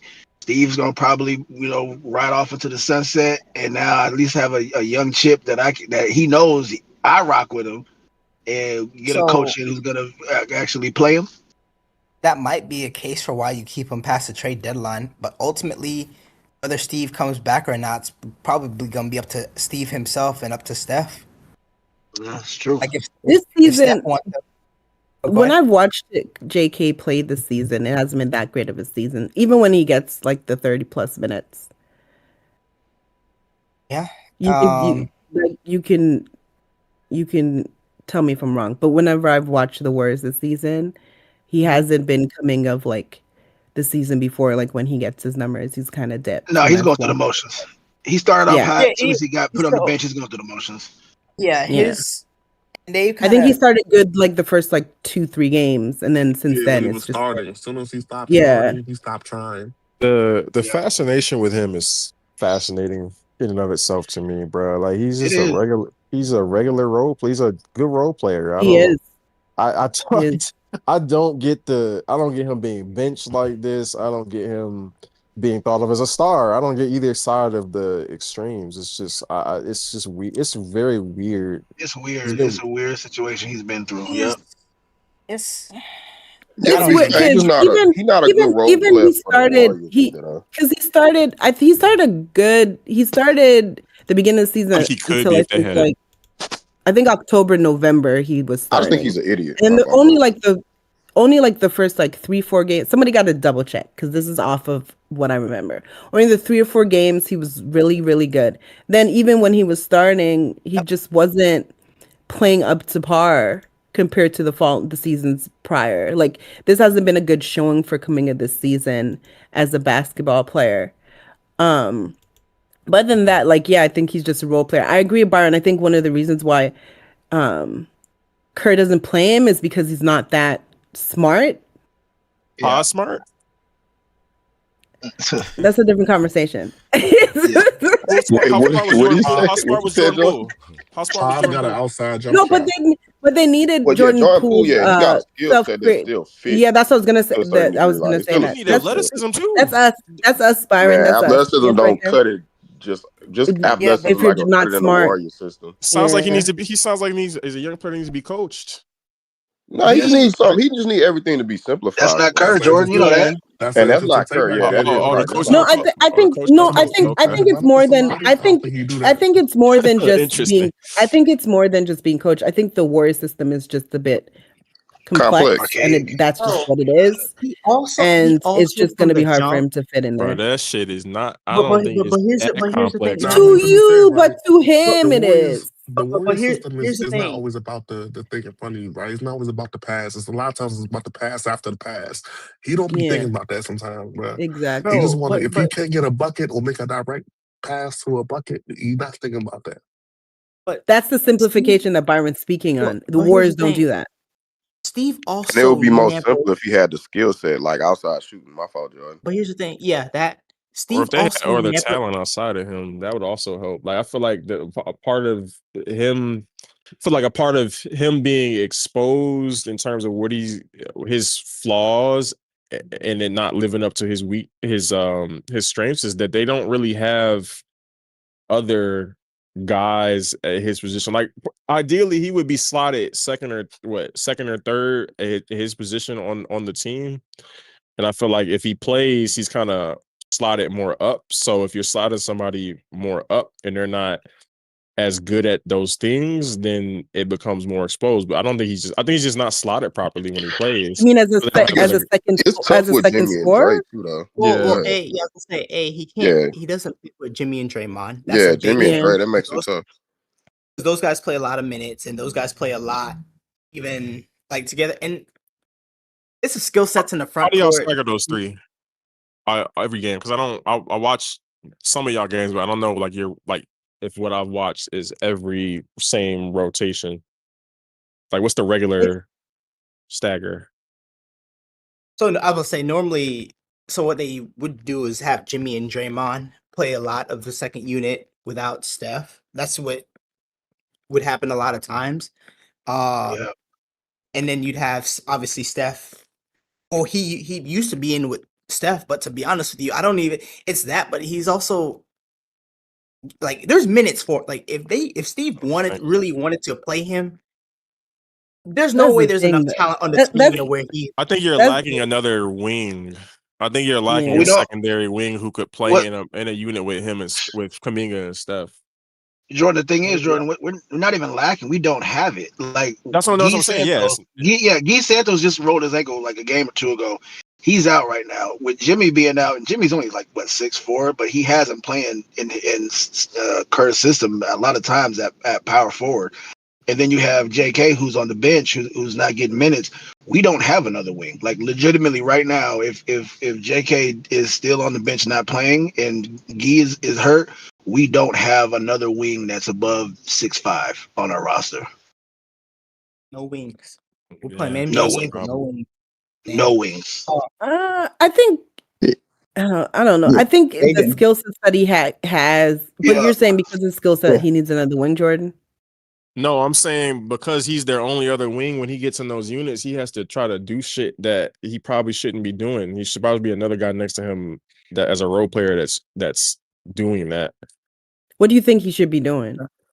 I think he should be off ball. He should be eating up space sometimes. Like you see, I'm not to the same extent because they're different players, but you see how Amon eats up space when people sag off of him because he can't shoot, shit like that. He should be sometimes attacking. As I said, that's why I said the off ball shit. He should be sometimes attacking mismatches, but quickly. But some of these things he's not good. I don't think he's good at yet because he's not being coached. You have to be coached and developed. I think he can develop into that, and it can be a real asset to their team. But I'm not letting the coach off the hook because we got a bunch of veterans. I think he processes things too slow, though. Bingo. These. I don't know. You can get better. You can get better though. I think that's the disconnect. I don't know. I don't know if he. I just think some. This is gonna sound terrible. I'm not gonna say. Rui processing of the game is not getting better, bro. That's what I was gonna say. I think people's mental capacity is the same. But Rui's gotten better at certain things. Just because he have a certain skill set, Jordan, that helps him get better, which is shooting. He got better at shooting. No, he didn't just. I don't think he just got better at shooting though. But that's a big part of that. What made I don't think he just got better at shooting. But that's a big reason why he is as good as he is now. But it sounds like y'all are telling me he can't be coached to get better at anything, and I refuse to accept that. Until his skill sets improve, no. Until he becomes a better shooter. No, that's not true. That's not true. I refuse to accept that. I'm sorry. No, it's both. No, it's both. There is. No, it definitely is both. It's definitely both. Because here's the thing. Steve never wanted to draft him. Right. That's another thing that gets glossed. Like Steve didn't want him. That's a Lake Up guy. Steve wanted. I think he wanted Franz in that draft actually, but he. And then even this has been going on. Wait. I'm sorry, Wilson. I watched Vando get better at certain things before he got hurt. That nigga can't shoot. He's a worse shooter than Kuminga, bro. Come on, bro. And he has more. He has more offensive talent than Kuminga. You can't tell me that he can't get better at certain things just because he can't shoot. Huh? Less. I think. Less offensive talent than Kuminga. That's what I meant. Vando also. It may sound wild saying it in 2026, but Vando also got more natural playmaking chops. Or initiating chops than Kuminga also. That's the fact you got to add in. It's not just about shooting. It don't have to just be with shooting with Kuminga. If Kuminga if you would add a playmaking chop, or if you would add playmaking chops, well, not initiating chops, passing chops. Vando have natural. If you watch Vando before the Lakers, Vando has always had a certain level of passing chops that Kuminga has never had. Sure. But he's never had the score. I don't think he's ever had the scoring upside that Kuminga had. Jordan, but that's what I'm saying. That's all Kuminga got, though. And in the Warrior system, you have to have more than that, especially if your processing is ass. Yep. Yeah. All right, bro. That's true. But I also think because I agree with that. But I don't think Steve has given him it doesn't feel like he's given him a real opportunity though. Like. I think it's because he saw that man in practice and be like, that man mental capacity is not improving. Bro, I watch Brandon Przemski every night, bro. But to me though, because when it's young players though, you also have to give young players a chance to make the mistakes and play through the mistakes. And it does feel like every time that he makes the mistakes, it's like, okay, it's a quick trigger, it's a quick pull. To me, it's like Kuminga can have a stretch where he plays Because he well. feels like he's making the same mistakes over and over again, and them shit's not getting better. Yeah, maybe. Because I see him make Seems like their roughly the results. same mistakes quite often. And Seems that like shit their not- results the same whether they play him or not. So I don't know how much of his lack of whatever is being a real detriment to them. And I'm not even really caping for dude, but they acting like this dude is the team killer. This dude's IQ is just bringing the whole Yeah, when they in the court. nah, But I'm it's, not. No, I don't think Yeah, that's yeah, I don't I, think that's not true. I don't far, think that's yeah. true. not I'm y'all, not what I'm y'all. saying. No, I'm Yeah, with you. No, I'm just saying in general, like that. People that saying that's going yeah. too far. But respectfully, everybody didn't work. For an example, previous era, everybody didn't work in San Antonio system. Everybody didn't work under Pop. And I don't know. I mean, you can just be like, nah, fuck that Curry, no Pop. For goddamn it, this generation, he's close to a Pop in terms of a system. Have he had talent when he succeeded? Of course. Has Pop probably gotten more got his bang for buck with less talent? Yeah, but that's what makes Pop a better coach all time. Curry, you can, from a system standpoint, you can compare him to a Pop in terms of this day and age, this era. Everybody didn't work in Pop's system. Everybody didn't make it. You just wasn't probably a San Antonio player. Everybody didn't mesh well in that system. Same thing goes for Golden State. Everybody, as talented as you can be, there's been talented players that have not made it in San Antonio before, and it's just Kuminga is just the same thing for Golden State, in my opinion. I think he's an NBA player, and that's why I'm not. That's what I'm not gonna get on the train with. Saying he's just not an NBA player, he just never gonna like fit nowhere. I'm not saying none of that because I do believe he have a place in this league. It's just not with Golden State. It's almost Do you any other wonder how team. limiting their system is? Not because of him. Do you wonder how limiting their system can be sometimes? Like, is it time for? And again, this is not because of him because he's not worth bucking your system for. But just in general, in terms of their, Evolve. yeah, because if you're not going to, if as an organization, you're not going to make big swings, like it seems like they're committed to not making. I could see pros and cons on both sides. I could see, hey, we have a system. We're going to draft players to fit this system, and we're going to play this way. Or I could see the players that you try to get. You play in a way that's less restricting and is more catered to just having good basketball players. And I wonder sometimes with them if they're limited by playing the same what they're just wanting to play the same way year in and year out. I think it's some validity to that, I believe. Go ahead. they've taken big swings, the Warriors. It's just that some of the people they be trying to swing at don't want to be there per se. But I do think like you kind of like your best or franchise, your greatest player of all time, like that's how you what's the word I'm looking for? Like that's the best use of him, right? That movement off ball, especially with Draymond on the team as well. So like I feel like that's just those are your two key players. That's what's worked many years, and that's what what's the word I'm looking for? Like gets the most most bang for your buck type of situation for the players that you have. That you pay the most money to. Yeah, It works. I It think worked the three times. Go ahead. No. With Jordan, but with Jordan saying that, I can more so lean towards what Jordan saying. The last thing he just said, because I do think it's time to start thinking about life after Steph and Draymond, and Yeah, because that's different. the Yeah. league had already caught up low-key to your system anyway. You just had an That's the all-time great other player part. that's still in Steph that can still make you respectable. It is time if Steve not up to it, maybe it's time to move on from Steve. But if he not But I don't willing think they to, want to move on from and that's Why you Steph think though. Steve ain't don't got But no I feel I power don't like like the think Jordan way did? the I way don't that think the teams are organization. building. goddamn. I Nah. think. Because what I will Go say, ahead. what I will say about Pop adjusted to the times. Like Pop didn't stay doing the same shit. He didn't stay as he did. He legit had a dynasty with two bigs, ran a system with them, ran a system with Manu, Tony, and Tim. And then even once they got older, he spreaded that shit out and was guns blazing from everywhere. So Pop adjusted with the times. Is Kurt built like that? We shall see.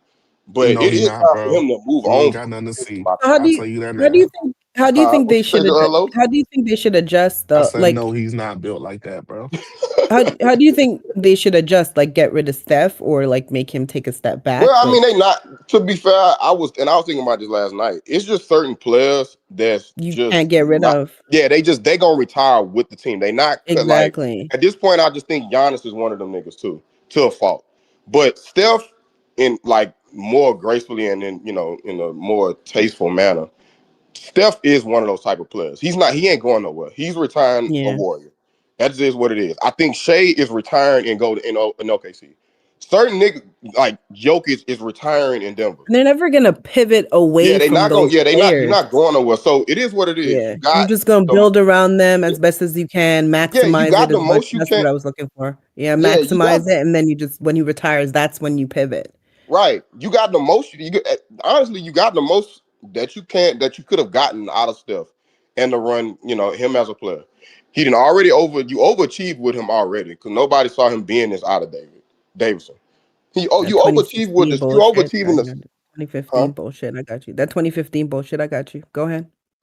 All right, woman. Um, yeah. So you overachieved with You on Steph a good already. path right now, You Byron. Don't you let her drag you down. you got the most that you could have gotten out of Steph. You overachieved. You literally sold your soul pretty much. Also with it, that's something I would throw in there too. You sold your soul. Part of this era as well. Cook. So fuck it. You got the chips. Down your sword. Go out. I mean, now if Steph requests a trade, which I don't think he would do, that's different. You honor Steph and you let him go somewhere else. But if Steph don't request a trade, my nigga, you just gotta go out, down on your sword, and this just is the end of an era. Then Yeah. you pivot and see what type of system you're gonna be without Draymond and stuff. Then you pivot The after that. the the only how I see them pivoting while Steph is on the team is if they get like a generation. They just so happen to Yeah, get yeah, yeah, a yeah, yeah. Like generational if Giannis talent out wake of up nowhere. tomorrow and say, "Hey, I want to end my career with Steph. Well, I want to go in my career in Golden State and help Steph get another one." That's different. Like that shit happens. Okay, cool. Different conversation. I don't know, bro. It seems like it seems like it's time now to me, just because I feel like when you look at why what worked, I feel like it also Draymond wasn't the best offensive player. He also wasn't this that he is now, bro. It's pretty bad now, and I think even just being any semblance of a threat scoring the basketball, if he's not that, then system doesn't crumble, but it's not hitting on the same stuff as it was. And in the other three chips before 22, they were able to win. Well, we know why they won in 15. But the Nobody chip, wanted 17 and 18 too. that's Shit. what So I'm he can saying. get But that that's off. what He that's can get what that off, but I can get that off. I no, got that's what I you. was about to say, Byron. They won that system, yeah, but they won with all-time great inputs Yeah, into that talent. Right, system. right, right. Yeah, So that's why I said that earlier. if those inputs into your system not the same, you're not gonna get the same results. So how Yeah, worthy? So you that's either why. gotta Yeah, that's why I came and said that I'm more so on your side in regards to it's time to think about life after that. That yeah. era. It's If you're time. not putting the best, most Reality wise, optimized version they of the not players into that system, bro, then I would think about something else. because reality wise, like I'm trying to make this money real quick, and I only got a few more years of Steph, so I'm gonna maximize Steph. Well, Let yeah, him that's the sell some quiet part. tickets. That's the quiet Let part. him sell some tickets. Yeah, Wait quiet for part. that That's the reality of retirement what's tour, going on right now. and That's then what's going pivot. on right now. We're gonna be What's respectable. that We're system gonna be dies with Steve Kerr, by the way. That's not even yeah. I System figured out a dies way with to. that system dies with Steph Curry when he leaves, because you gonna see Steve Kerr just be like, "Oop, I'm retiring too." Oh no, Bet. Steve or Bro, Steph. I Steve don't know. Kerr is not playing. No. Is not The coaching reason a the reason why second in Golden State without the reason Steph why I Curry. say the reason why I say Yep. guys with Steve, because Steph might just very well outlast him. So like I don't Oh if shit! Steve, if Steve yeah What if happened? Steve I mean, Steve isn't on the Nah, I'm contract talking. past this year. I'm We're talking talking about about So, Wilson. Yeah. It So just got Steve reported has though. to bro, It resign. just got reported though by Brett. Warriors trading Jimmy is on the table. Oh Oh wow. Oh shit. wow. Okay. yeah, Wow, who would have thought? That's As an insane. Oh expiring, my yeah. God. That's. Why I would he mean, take that's the move. somebody with an ACL tear? That's insane. I mean, they traded D'Anthony Melton when he tore his ACL last year. So True. Yeah, he played his last game as a Warrior. For Yeah, I sure. could get a couple role players, maybe, on some bad deals. You're about to get You're some about to bullshit. force it, bro. Just let this go ahead, ride off into the sunset, gang. Nah, You're about to You force can't it with nah, just some let something go randoms, like that though, bro. gang. nah, nah, You gotta try to nah. see the Jordan you Love. I'm gotta not gonna try to lie see to the y'all. Bro, light. you know what this is, bro? they're No. This Listen, like this Jordan like when you Love. know your honey finna leave, bro. So now you start trying to do all the things she asked you to do before. Like, bro, it's over with, bro. Oh, that's what you do? Just let it completely go. Nah, Nah, Oh, not that's me, what you brother. do, nah. Hey, if it ain't good, I'm letting it go, brother. Hey, She's yo, probably leaving because I want Smart. her to leave anyway. What were you saying, Anish? But no, I was saying like Jordan Love. Like at this point, the best thing for y'all would be is like trade for like a wing like Herb Jones. Try go for him. bro. Stop. No, everybody wants Herb Bro, Jones. what? Wait, why should a They wing? got to find somebody on emergence. They can't go This is out. my dog, bro. Anish is my dog, Wait, bro. why the But Warriors I doing mean, that though? Because bro. the Pelicans already played Herb Jones. He's Bro. hurt Herb I Jones though. really wants to What do you get out. mean? He's I mean, hurt. he's No, not. no, no, I no. thought He's I thought hurt. they came out He's saying he's He he's wasn't injured. not hurt on for that the. Laker game. So he's not. if But you're, I'm saying, and they said they don't play him. He gets played. He's just I mean, injured. bro, like I think they might not realistically, be. I think they might not be playing realistically, him. realistically, it's only one guy, and that dude actually has to ask But him he, out, bro. So like, All right, realistically, you talking about Zion? no, I'm talking about Giannis, bro. That's the only like.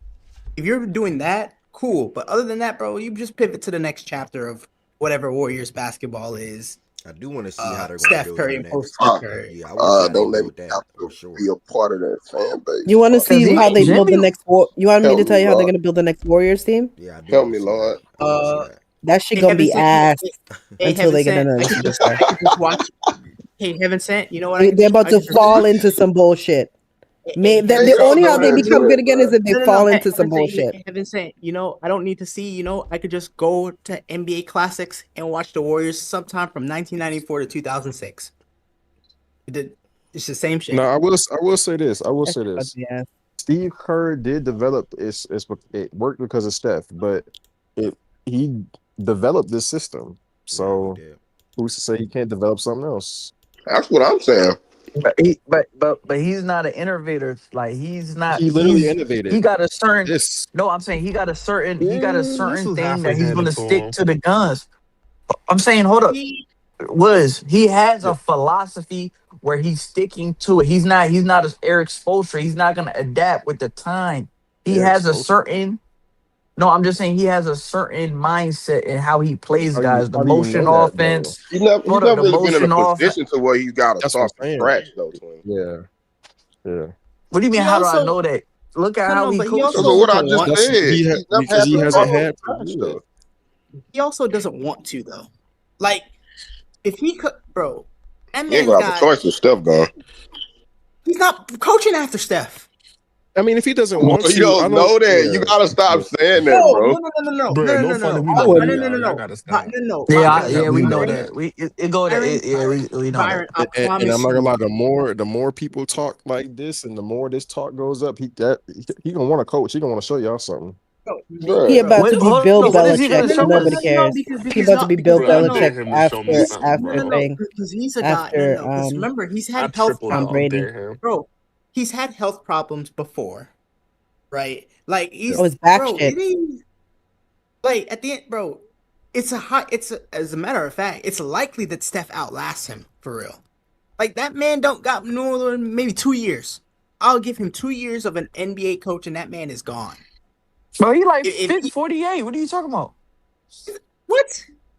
Is he like 50? Like I seen Pop coach 48. tell you like 70. Hold on, how old is Kerr? Nigga older than 48, my bro. Sweet. He's 60. Oh So you got to think shit! about when he Damn, That played. nigga wasn't that he close look. to Hold up, me. What the You got to fuck? think yo, about when he he played look. I'm basketball. not So. gonna lie, he look good for like no 60. I didn't know that. Hey Okay, yo, All right. yeah, I didn't Well, know he was Yeah, 60 don't DM him that, bro. I We ain't need to know. I But think what hey, I why he tell us yeah go that? I think that's all no the go final. because ahead. I said he was.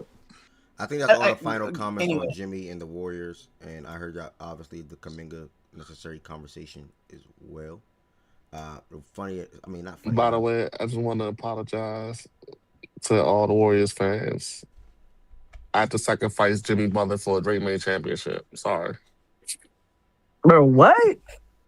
You heard me, bro? No funny as shit. Okay. What's wrong with that nigga? He ain't get one laugh. It, How was that funny? it's sad. Sad. I Sad. laugh. Sad. I got multiple lives, bro. Hating silence.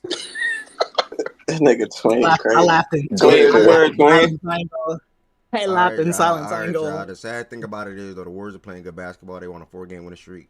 Trying to turn their season around after they've been up and down for the most part throughout the first 3-4 months of the season.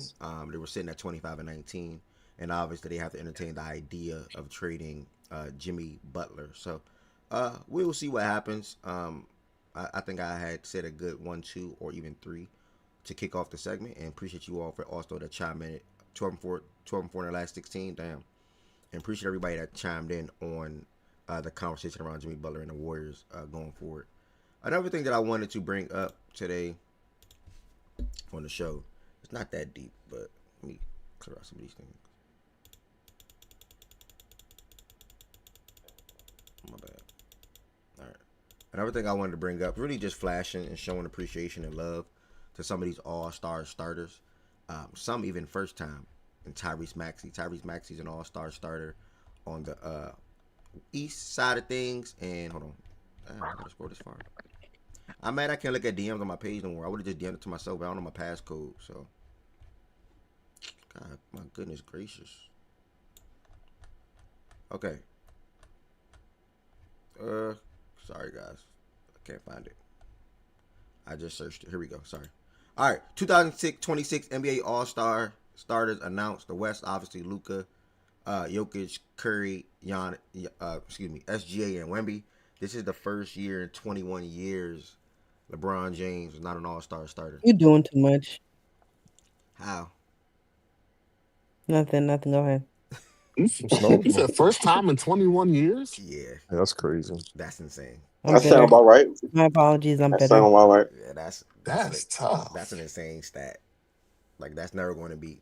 We in the end. Like ever. One of many. We in the end game. Nobody. We in the end game now. Ever break that? Like ever. So first time in 21 years, LeBron James not an all-star starter, but I do think they have a great pool of 5. Obviously, it came down to like a tie with Link Wemby Way when it comes to Wemby and Ant. A lot of people feel like Ant should be a starter, even over Curry. Some people really feel like that. Facts. Facts. Oh, Tween is one. In the face. Nah, Ant should be a Who starter. Though. chuckled? I That was did. Wiz. You know that's Wiz. Okay, we know. I got you. We know. I'm gonna own it. If I was in the Hey, coffee Jay shop, Woods. I'd be laughing hysterically. What's up? Hey, Jay Woods, why you ain't stop the ballot, man? For who? The old nigga. We don't care about the bro. Yeah, I'm not gonna lie. I He know. don't want to be there. He definitely Nah, he don't. don't. Bro, if he would have He Nah, took he Norman's don't. spot last year. We seen it Bad, last he year. gonna be there unless he fake He an didn't injury. even play last year. He took Norman Powell's spot. Last damn year, sure didn't. he was like one of the last to walk into the thing. Like he does Bro, he not want to walk be in there. at Sunday at 8:00, bro. The game started at 8:05. Like He don't Be with wanna your family, be there. gang. Like he Do cannot y'all play. Like that's a do reality. y'all think Ant should be a starter? If so, over Curry or Wemby, Yeah, or over who? Yes, Curry over Curry. over Curry 100%. But Like it's that's funny that not he even didn't get like it. no just. Go ahead, Wiz. No, I was just saying it's funny that He he must didn't say get some it though. bullshit. Talk over him. Nah, bro. Not you feel me? Like that's just disrespectful. Like Anthony Edwards, bro. Like what are we doing? Like this the face of the league. I get it, but like No, Curry, y'all gotta bro. stop saying that. Y'all Really? gotta stop saying that. Clearly he's not. Yeah, Clearly he's He's not the one face of of the league.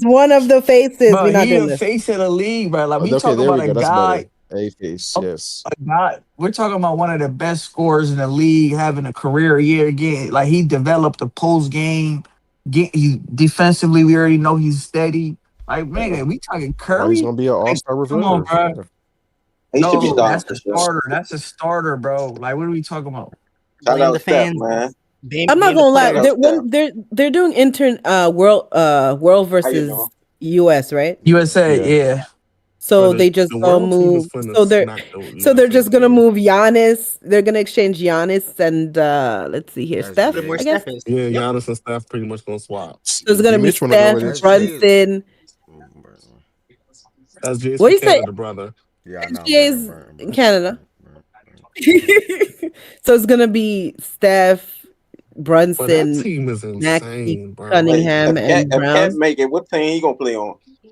No, he Scroll up a Dominican. little. Sorry, scroll up a little bit. F. It's Luka Doncic. Okay, yeah, yeah. So it'll be Luka, Joker, Giannis, Giannis, Shea, Shea. Victor. SGA, Wemby. Yeah. That's So I'm not watching. I'm ridiculous. not watching Sunday. I got you.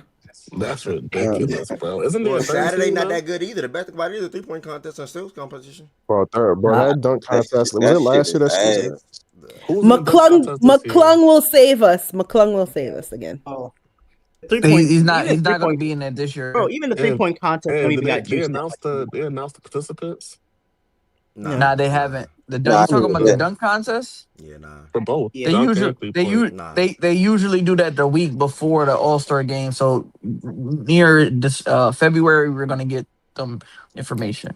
So All 2 I'm weeks from getting now, from this, all I'm getting from this is be watching hockey All Stars. I got you. All Star bro. Who's weekend. we? I got you. Well, I just wanted to show All some. Star. Twin You gonna be talking? locked in. You doing that like the Four Nations did not hit last year, I'm but about I to got see you. Jamal Murray We versus acting like Four Donovan Nations. Mitchell. We acting like Four Nations Just did named not hit last named year. I Jamal got you. Murray. This ain't the bubble, nigga. Yeah. No, I, no. I, He I, bro, come on, bro. He I just wanted to he show should some have played love. 10 minutes. I just wanted to show some love to 2026 NBA All-Star starters. Obviously, we're going to see the remaining players when it comes to the benches for these teams, and it's obviously going to be USA versus the world. On the east side of things, shout out to Giannis, been maintaining and manning that Milwaukee situation down there. Obviously, going to get a lot of fan votes for who he is. Jalen Brunson, the Knicks, man, we're going to get there in a second, but it's bad. Donovan Mitchell should have got that. No. It's bad right now in New York. Tyrese Maxey, They big shout out. trash. Yeah, it's bad right now, man. I don't even know what to say. Shout out Maxey, Tyrese man. Maxey, first time NBA All-Star starter, well deserved. Took another leap in his game this year.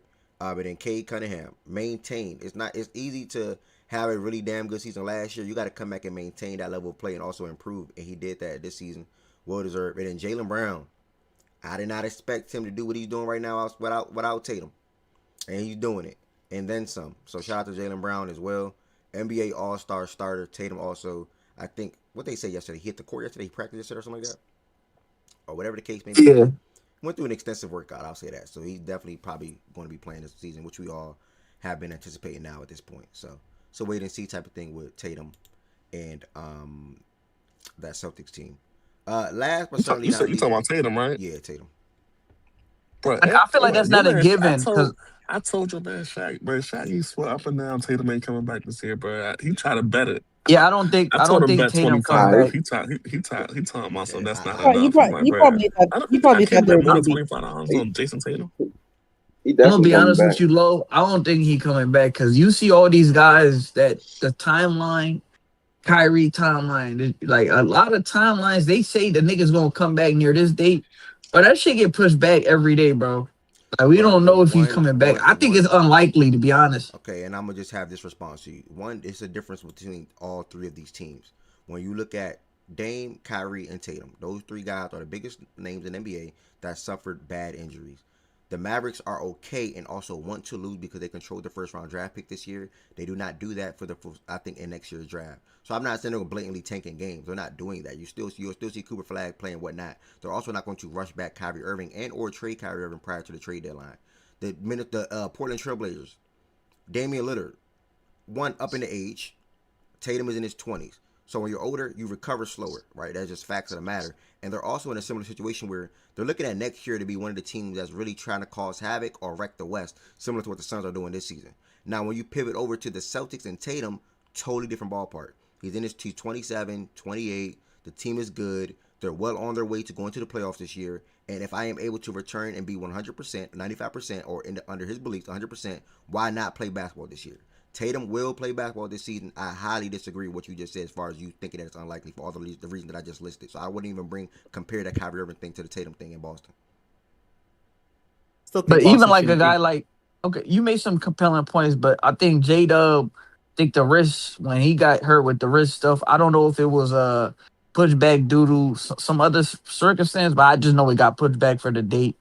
That's a young player too, to be honest with you. What that? Wait, Maybe hold they on, were hold on, winning. I hold on, don't hold know. on, y'all. Hold on. Jada about to get surgery. Hold on. What did J Dub got to do with what I'm saying right now in regards to Tatum? Because you brought up, I said you brought up Damian Lillard because he's getting there, he's older, and then you brought up Kyrie, they're not winning, and then I brought up a guy J-Dub who had wrist surgery, whose timeline was sooner than when he returned on the court with. And why was that? Because these guys suffered lower leg injuries and compared to J Dub suffering a wrist injury. I brought up the timeline due to an injury. I didn't bring up any body part. If it was a soft tissue injury, if it was a Achilles and ACL injuries are way more big or gigantic to a wrist injury, though. No, I get what you're saying, but I didn't make my point off of what type injury he had. I'm just saying timelines were getting pushed back due to guys. I don't know, maybe them not meeting them the certain criteria you got to check. What? I'm just saying timelines was getting pushed back, I brother. think he's saying if you're hearing it, he's saying if you're hearing an initial timeline about when somebody's supposed to come back, don't necessarily believe that timeline. Yeah, I think that's what his point is. That's all I That's what it said. sounds like. And I just listed tween. Thank you, Jordan, because I don't know what he's trying to say. I just listed why it may be different for Kyrie and in Dallas, because we did hear January for Kyrie, so that is true. I listed why it may be different for Kyrie in Dallas. We didn't hear nothing about Damian Lillard at all, and or Hallie. We both heard from Hallie that he's not playing at all this season, and Dame. We've been heard that. We never heard from Boston organization and or Tatum himself that he's not playing at all this year. We saw and or heard that from Dame reps and or Hallie reps and or the organizations. We never saw that from Boston and Tatum. So it's not the same. I don't even know. I don't even get the J-Dub thing. Like J-Dub knew he had the injury. He had to play through that injury in the finals. He made a YouTube video on that and what he went through while dealing with that. And then after the finals, he got the surgery. It wasn't a surgery that was going to allow him to be ready at the start of the season. So he came back within the first month of the season. So I'm not seeing what J-Dub got to do with this. Because it was put because his was pushed back, but I think it was because some complications or something. No, that's what I was saying. He's saying like I that. don't know if it was due to. Yeah. I didn't. That's what I was saying. Okay. But either way, though, Yeah, that's I'll not say this though, because the thing is sorry, go ahead. No, all I was gonna say is I do think obviously Tatum's gonna push to come back. Tatum is probably gonna believe he's ready to come back. I still don't think Boston should bring him back though. Yeah, we all that's can believe. to me. We all can believe. Yeah, because that. that's If an I had to injury. bank on That's the an side, injury he's you gonna play don't. basketball this year. Why not? But that's an injury you don't play with though. Like and to me that's in your Achilles. I get it. Medicine's involved. Like how long do you think you should be out after that? I think you should come back and start next season. Like, how long do you think you should be out for an injury like that? A whole Or year. like, so you think you should be out for I don't more think than a year? Yeah, I was about to say I don't think you should come back any sooner than a full year from that injury. But it really don't got to do with the year. It got to do with like training camp. When are you 100% healthy? Exactly, to start training camp, practice, No, y'all all of not that. saying You the got to have same a thing. full Y'all are summer. not saying the same thing. Let him finish. That's what I was about to say. Thank you. Yeah, I mean, it can be the same thing. It just depends. I think it depends on the individual person. Like, when have you been able to heal and go through all of the regular things that you would normally do to get ready to play basketball night in and night out, and withstand that in a way where you're not any more prone to getting injured again? Because there's a threshold at whatever point, I don't know what point it is for each player, that okay, if you play, there's a 1% risk, 2% risk, and then there's a point beyond which there's zero. There's less risk than other times. Like there's closer to zero risk than any other time, and the risk is not gonna drop anymore. So at the point where that risk is not dropping anymore, probably when you play again. And if that's next month, it's next month. If that's 2 months from now, that's 2 months. If it's next season, it's next season. But I wouldn't lock it into a timeline. Every person's different. No, that's fair. I would say that because now you bring him because say you bring him back March, right? Mhm. So you bring him back a month before the postseason. Yeah. So is that enough time? I mean, You mean Oh, to you another talking time for for what? ramp up for yeah, postseason play? For yeah. playoff basketball? Yeah, that's the conversation. I wouldn't compromise his health to do it, but if the doctors and prior experience and just however they make the decision, they have to be intelligent about how they make the decision. But if in the decision making they determine that, you know what, this is enough time, it's not going to enhance the risk of you getting hurt again, then why not? You put your basketball player at that point. Yeah. Do you think the timeline changes if a player comes back like March or April for a playoff push? I feel like after that, I feel like they might need a full training camp. So that my mindset, what Lo just said, like he might come back later in the season. Why would you want to throw him in the fire? Yeah, let's say he's 100% to go during the March and April. Why even risk that? For like, why not let him develop into the full year, full off season? Training camp. You feel me? You got the summertime. You know, all of that working on his body. Depends I how they feel like want to you're use Because they feel like they can win a title if they bring him back. But That's what player that's the are you reason. getting back? Do you think you're getting the same Tatum if he's no. if No. I'm not. No. Tween. It's not bold about. I'm saying that's probably what they feel. If they're bringing oh him back, okay. they feel like they bring him back. They feel like they can win a title. If they have him back, That's whatever, that's at yeah. whatever percent. It's really That's that not even simple. their threshold I mean, you though. don't even That, need it. I mean, they probably don't feel like they need to save Tatum with the way Brad, Jaylen Brown playing right now. Just give me a Brad, good Tatum. Yep. yeah, they're not even thinking about that though, for real. Like in terms of when they're not, and if you believe what they've said, and what Mhm. Brad Stevens has said, they're not factoring in their postseason whatever into his coming back at all. They just said he has to be 110%. So when you see him Yeah. back on the court, he's 110%. That's how you should look at it. He's gone through every rigorous. He's probably gone above and beyond whatever clearances you would normally have to return. So when he comes back, that's not saying he'll be the same player right away because you know that takes time to So get back and flow and all that. because for me, right, because they're 26. Because I just looked, they're 26 and 16. Mhm. I wonder if they make this same decision if they're 16 and 26 instead. Exactly. Like, That's a I good want. point. That's why it's like, okay, cool. You tell us this, and I'm sure I'll take you at your word, right? Because I'm not in the building. But But is there part of why it? would it have to be the same answer to two different situations? Because to me, if you don't think Like the right, whole because reason you playing this is to win a championship. If he's 100% ready to go and you have a chance to win a championship, the situation is different, so you play him. If he is 100% ready to go, but you have no shot of even making the playoffs, like he don't need to play. I Yeah. that tracks with how you would normally think about it. I just don't understand for me why he wouldn't play if he's not 100%. Because then if I don't know, are you just tanking at that? Are you just trying to get draft positioning at that point? If that's the answer, cool. right, But if it's his health thing, I don't get it. Is he 100% or is he not? yeah, because at the end of the day, like this is a player that not only this season, but you feel like you want to have him for the next however long, you know. So I get But it. You I are don't trying to win a understand why y'all championship. I don't understand why y'all do that. Like he only got a certain amount of buckets in his entire career to get, and so we have to hold on to these buckets for this season, for next season. Like I don't know why that's the thing. Like No, I he do. is healthy to Okay. play basketball. He is of a good age. You have a chance to win a championship. He plays basketball. If you don't have a chance to win to for him to if you don't have a shot to even make the playoffs and it's late in the season, yeah, I'm not gonna play him because like why he can just be out here just doing for shits and giggles and an accident may happen. So you Right. won't do that then. Fine, because it's not worth it. But if you have a chance to win a championship and he 100%, he just plays basketball. I don't Would know you why it's sit a would thing. you Like sit especially Jalen like Brown how at that early point is then? this?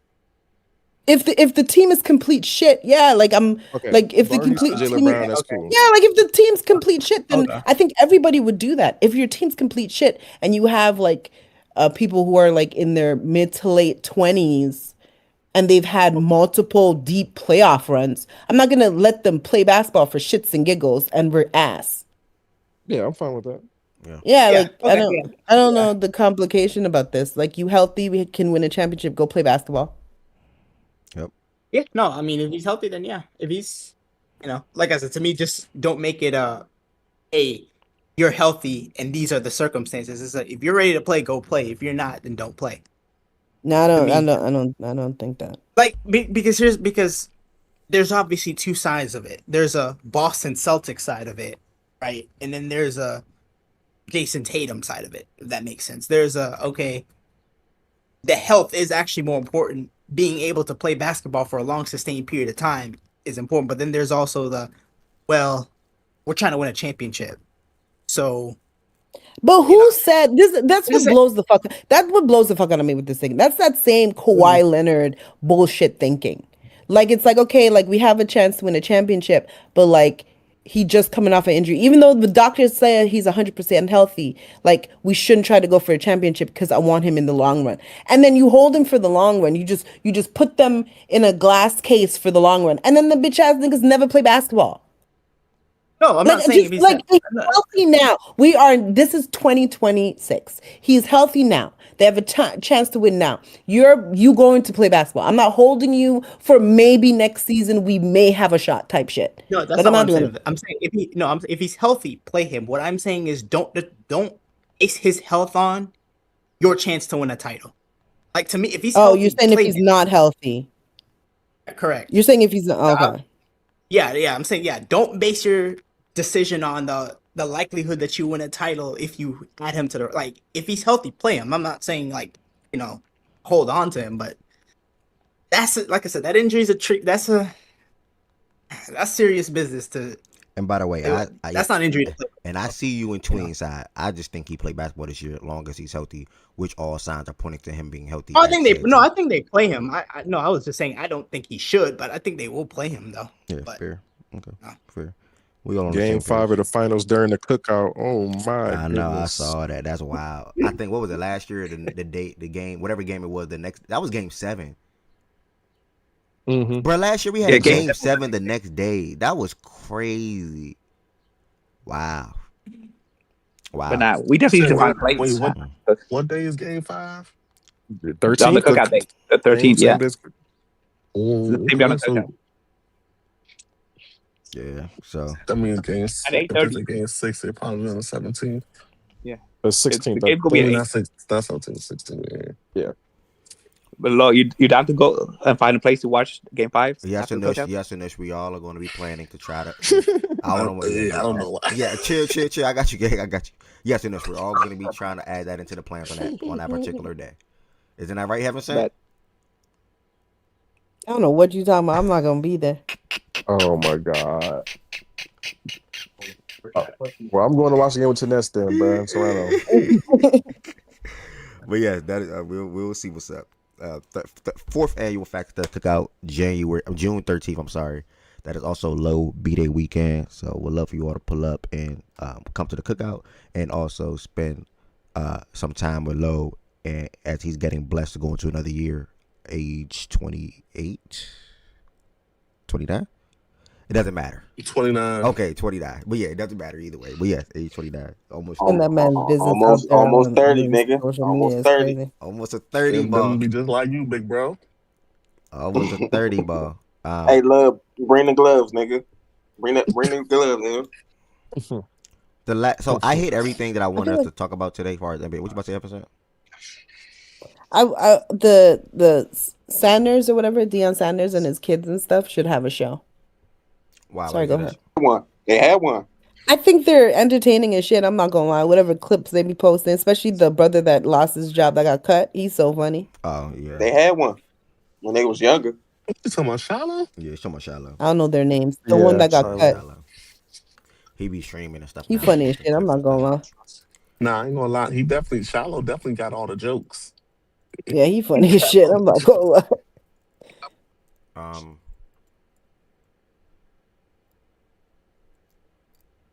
Go ahead. I'm brainstorming right now. Yes, I'm brainstorming live on the air. All right, so what I'm gonna do, guys, cause what I'm gonna do, again, like I said, I hit what I'm gonna do. It's not like I'm saying I'm gonna do. What the hell? What I'm going to do? My goodness. What I'm going to do, we talked about Indiana perfect season. Mendoza at the next level in NBA NFL. Robert Saleh, a couple of head coaches changed around the league as far as openings and things like that. We hit Jimmy Butler and the Warriors outlook there. I'm probably going to make some time real quick to go live on TikTok to talk about that further there. And then we also dove into the NBA All-Star starters. And also, what's that last combo? Tatum. Tomorrow is going to consist of... Who's your reserves? Sorry. Who's my reserves, you said? Yeah. Well, we can just add that to tomorrow. Does that make sense? I think I said we were going to... by the way, I was off on this because someone said it to me yesterday. I didn't know they were going to announce the NBA All-Star starters yesterday either. I legit didn't know that. We were supposed to do the All-Stars in general. So now we're going to have to do the reserves tomorrow. Tomorrow's not Power Rankings Day. So tomorrow we're going to do the reserves. And then we're also going to recap the games from this week so far. So the MLK Day games, today's games, and so forth, to give give the show things to talk about. And then also on Thursday, we're going to pick up the conference championship games and also ranking the quarterback performances in the playoffs. And then Friday, we're going to bring back a versus on that day. And then obviously some college football, college basketball, college basketball, NBA conversations in that aspect with a versus on that Friday. And I'll probably give away something, or y'all can make a pool. Not a pool, but a pot, I would say. But if not, I'll probably give away something as usual. So we're gonna wrap it here, guys, for the show. Again, tomorrow, All-Star reserves and also game recap, and then anything else that may happen as far as anything that's big, and also NBA trade deadline that's quickly approaching. Some NBA talks around that aspect, and then Thursday, quarterback performances, and then preview on Patriots, Broncos, Seahawks, and Rams. I'll reach out to some folks that I may know or see on my timeline that are fans of those four respective teams. And then on Friday, that'll be more so getting back to the entertaining side of things. And that'll be recapping basketball, talking about some college basketball, taking a look at that landscape there, and then getting into a versus, pulling up with a versus again. I'm probably going to make some time to go live on TikTok real quick and see if I can do my first live there, talking about Jimmy Butler and the Warriors potentially. I'll see. If not, I'll probably game real quick before I have to step out. But thank y'all so much for tapping into the show today. I am very, very thankful and blessed to be able to know you all. I will I'm going to leave here. If y'all want to have open talks, if y'all do have open talks, I will advise y'all. I'll prefer you guys to go to the open talks channel or voice channel versus staying in the live show voice channel. So just thank y'all so much for tapping on YouTube and Twitch, even anybody that watched on Twitter as well, and for the ones that joined the stage and participated with the show today. Darren, go to the open talks. So I'm going to get up out of here. Thank y'all. Peace, blessings, and love.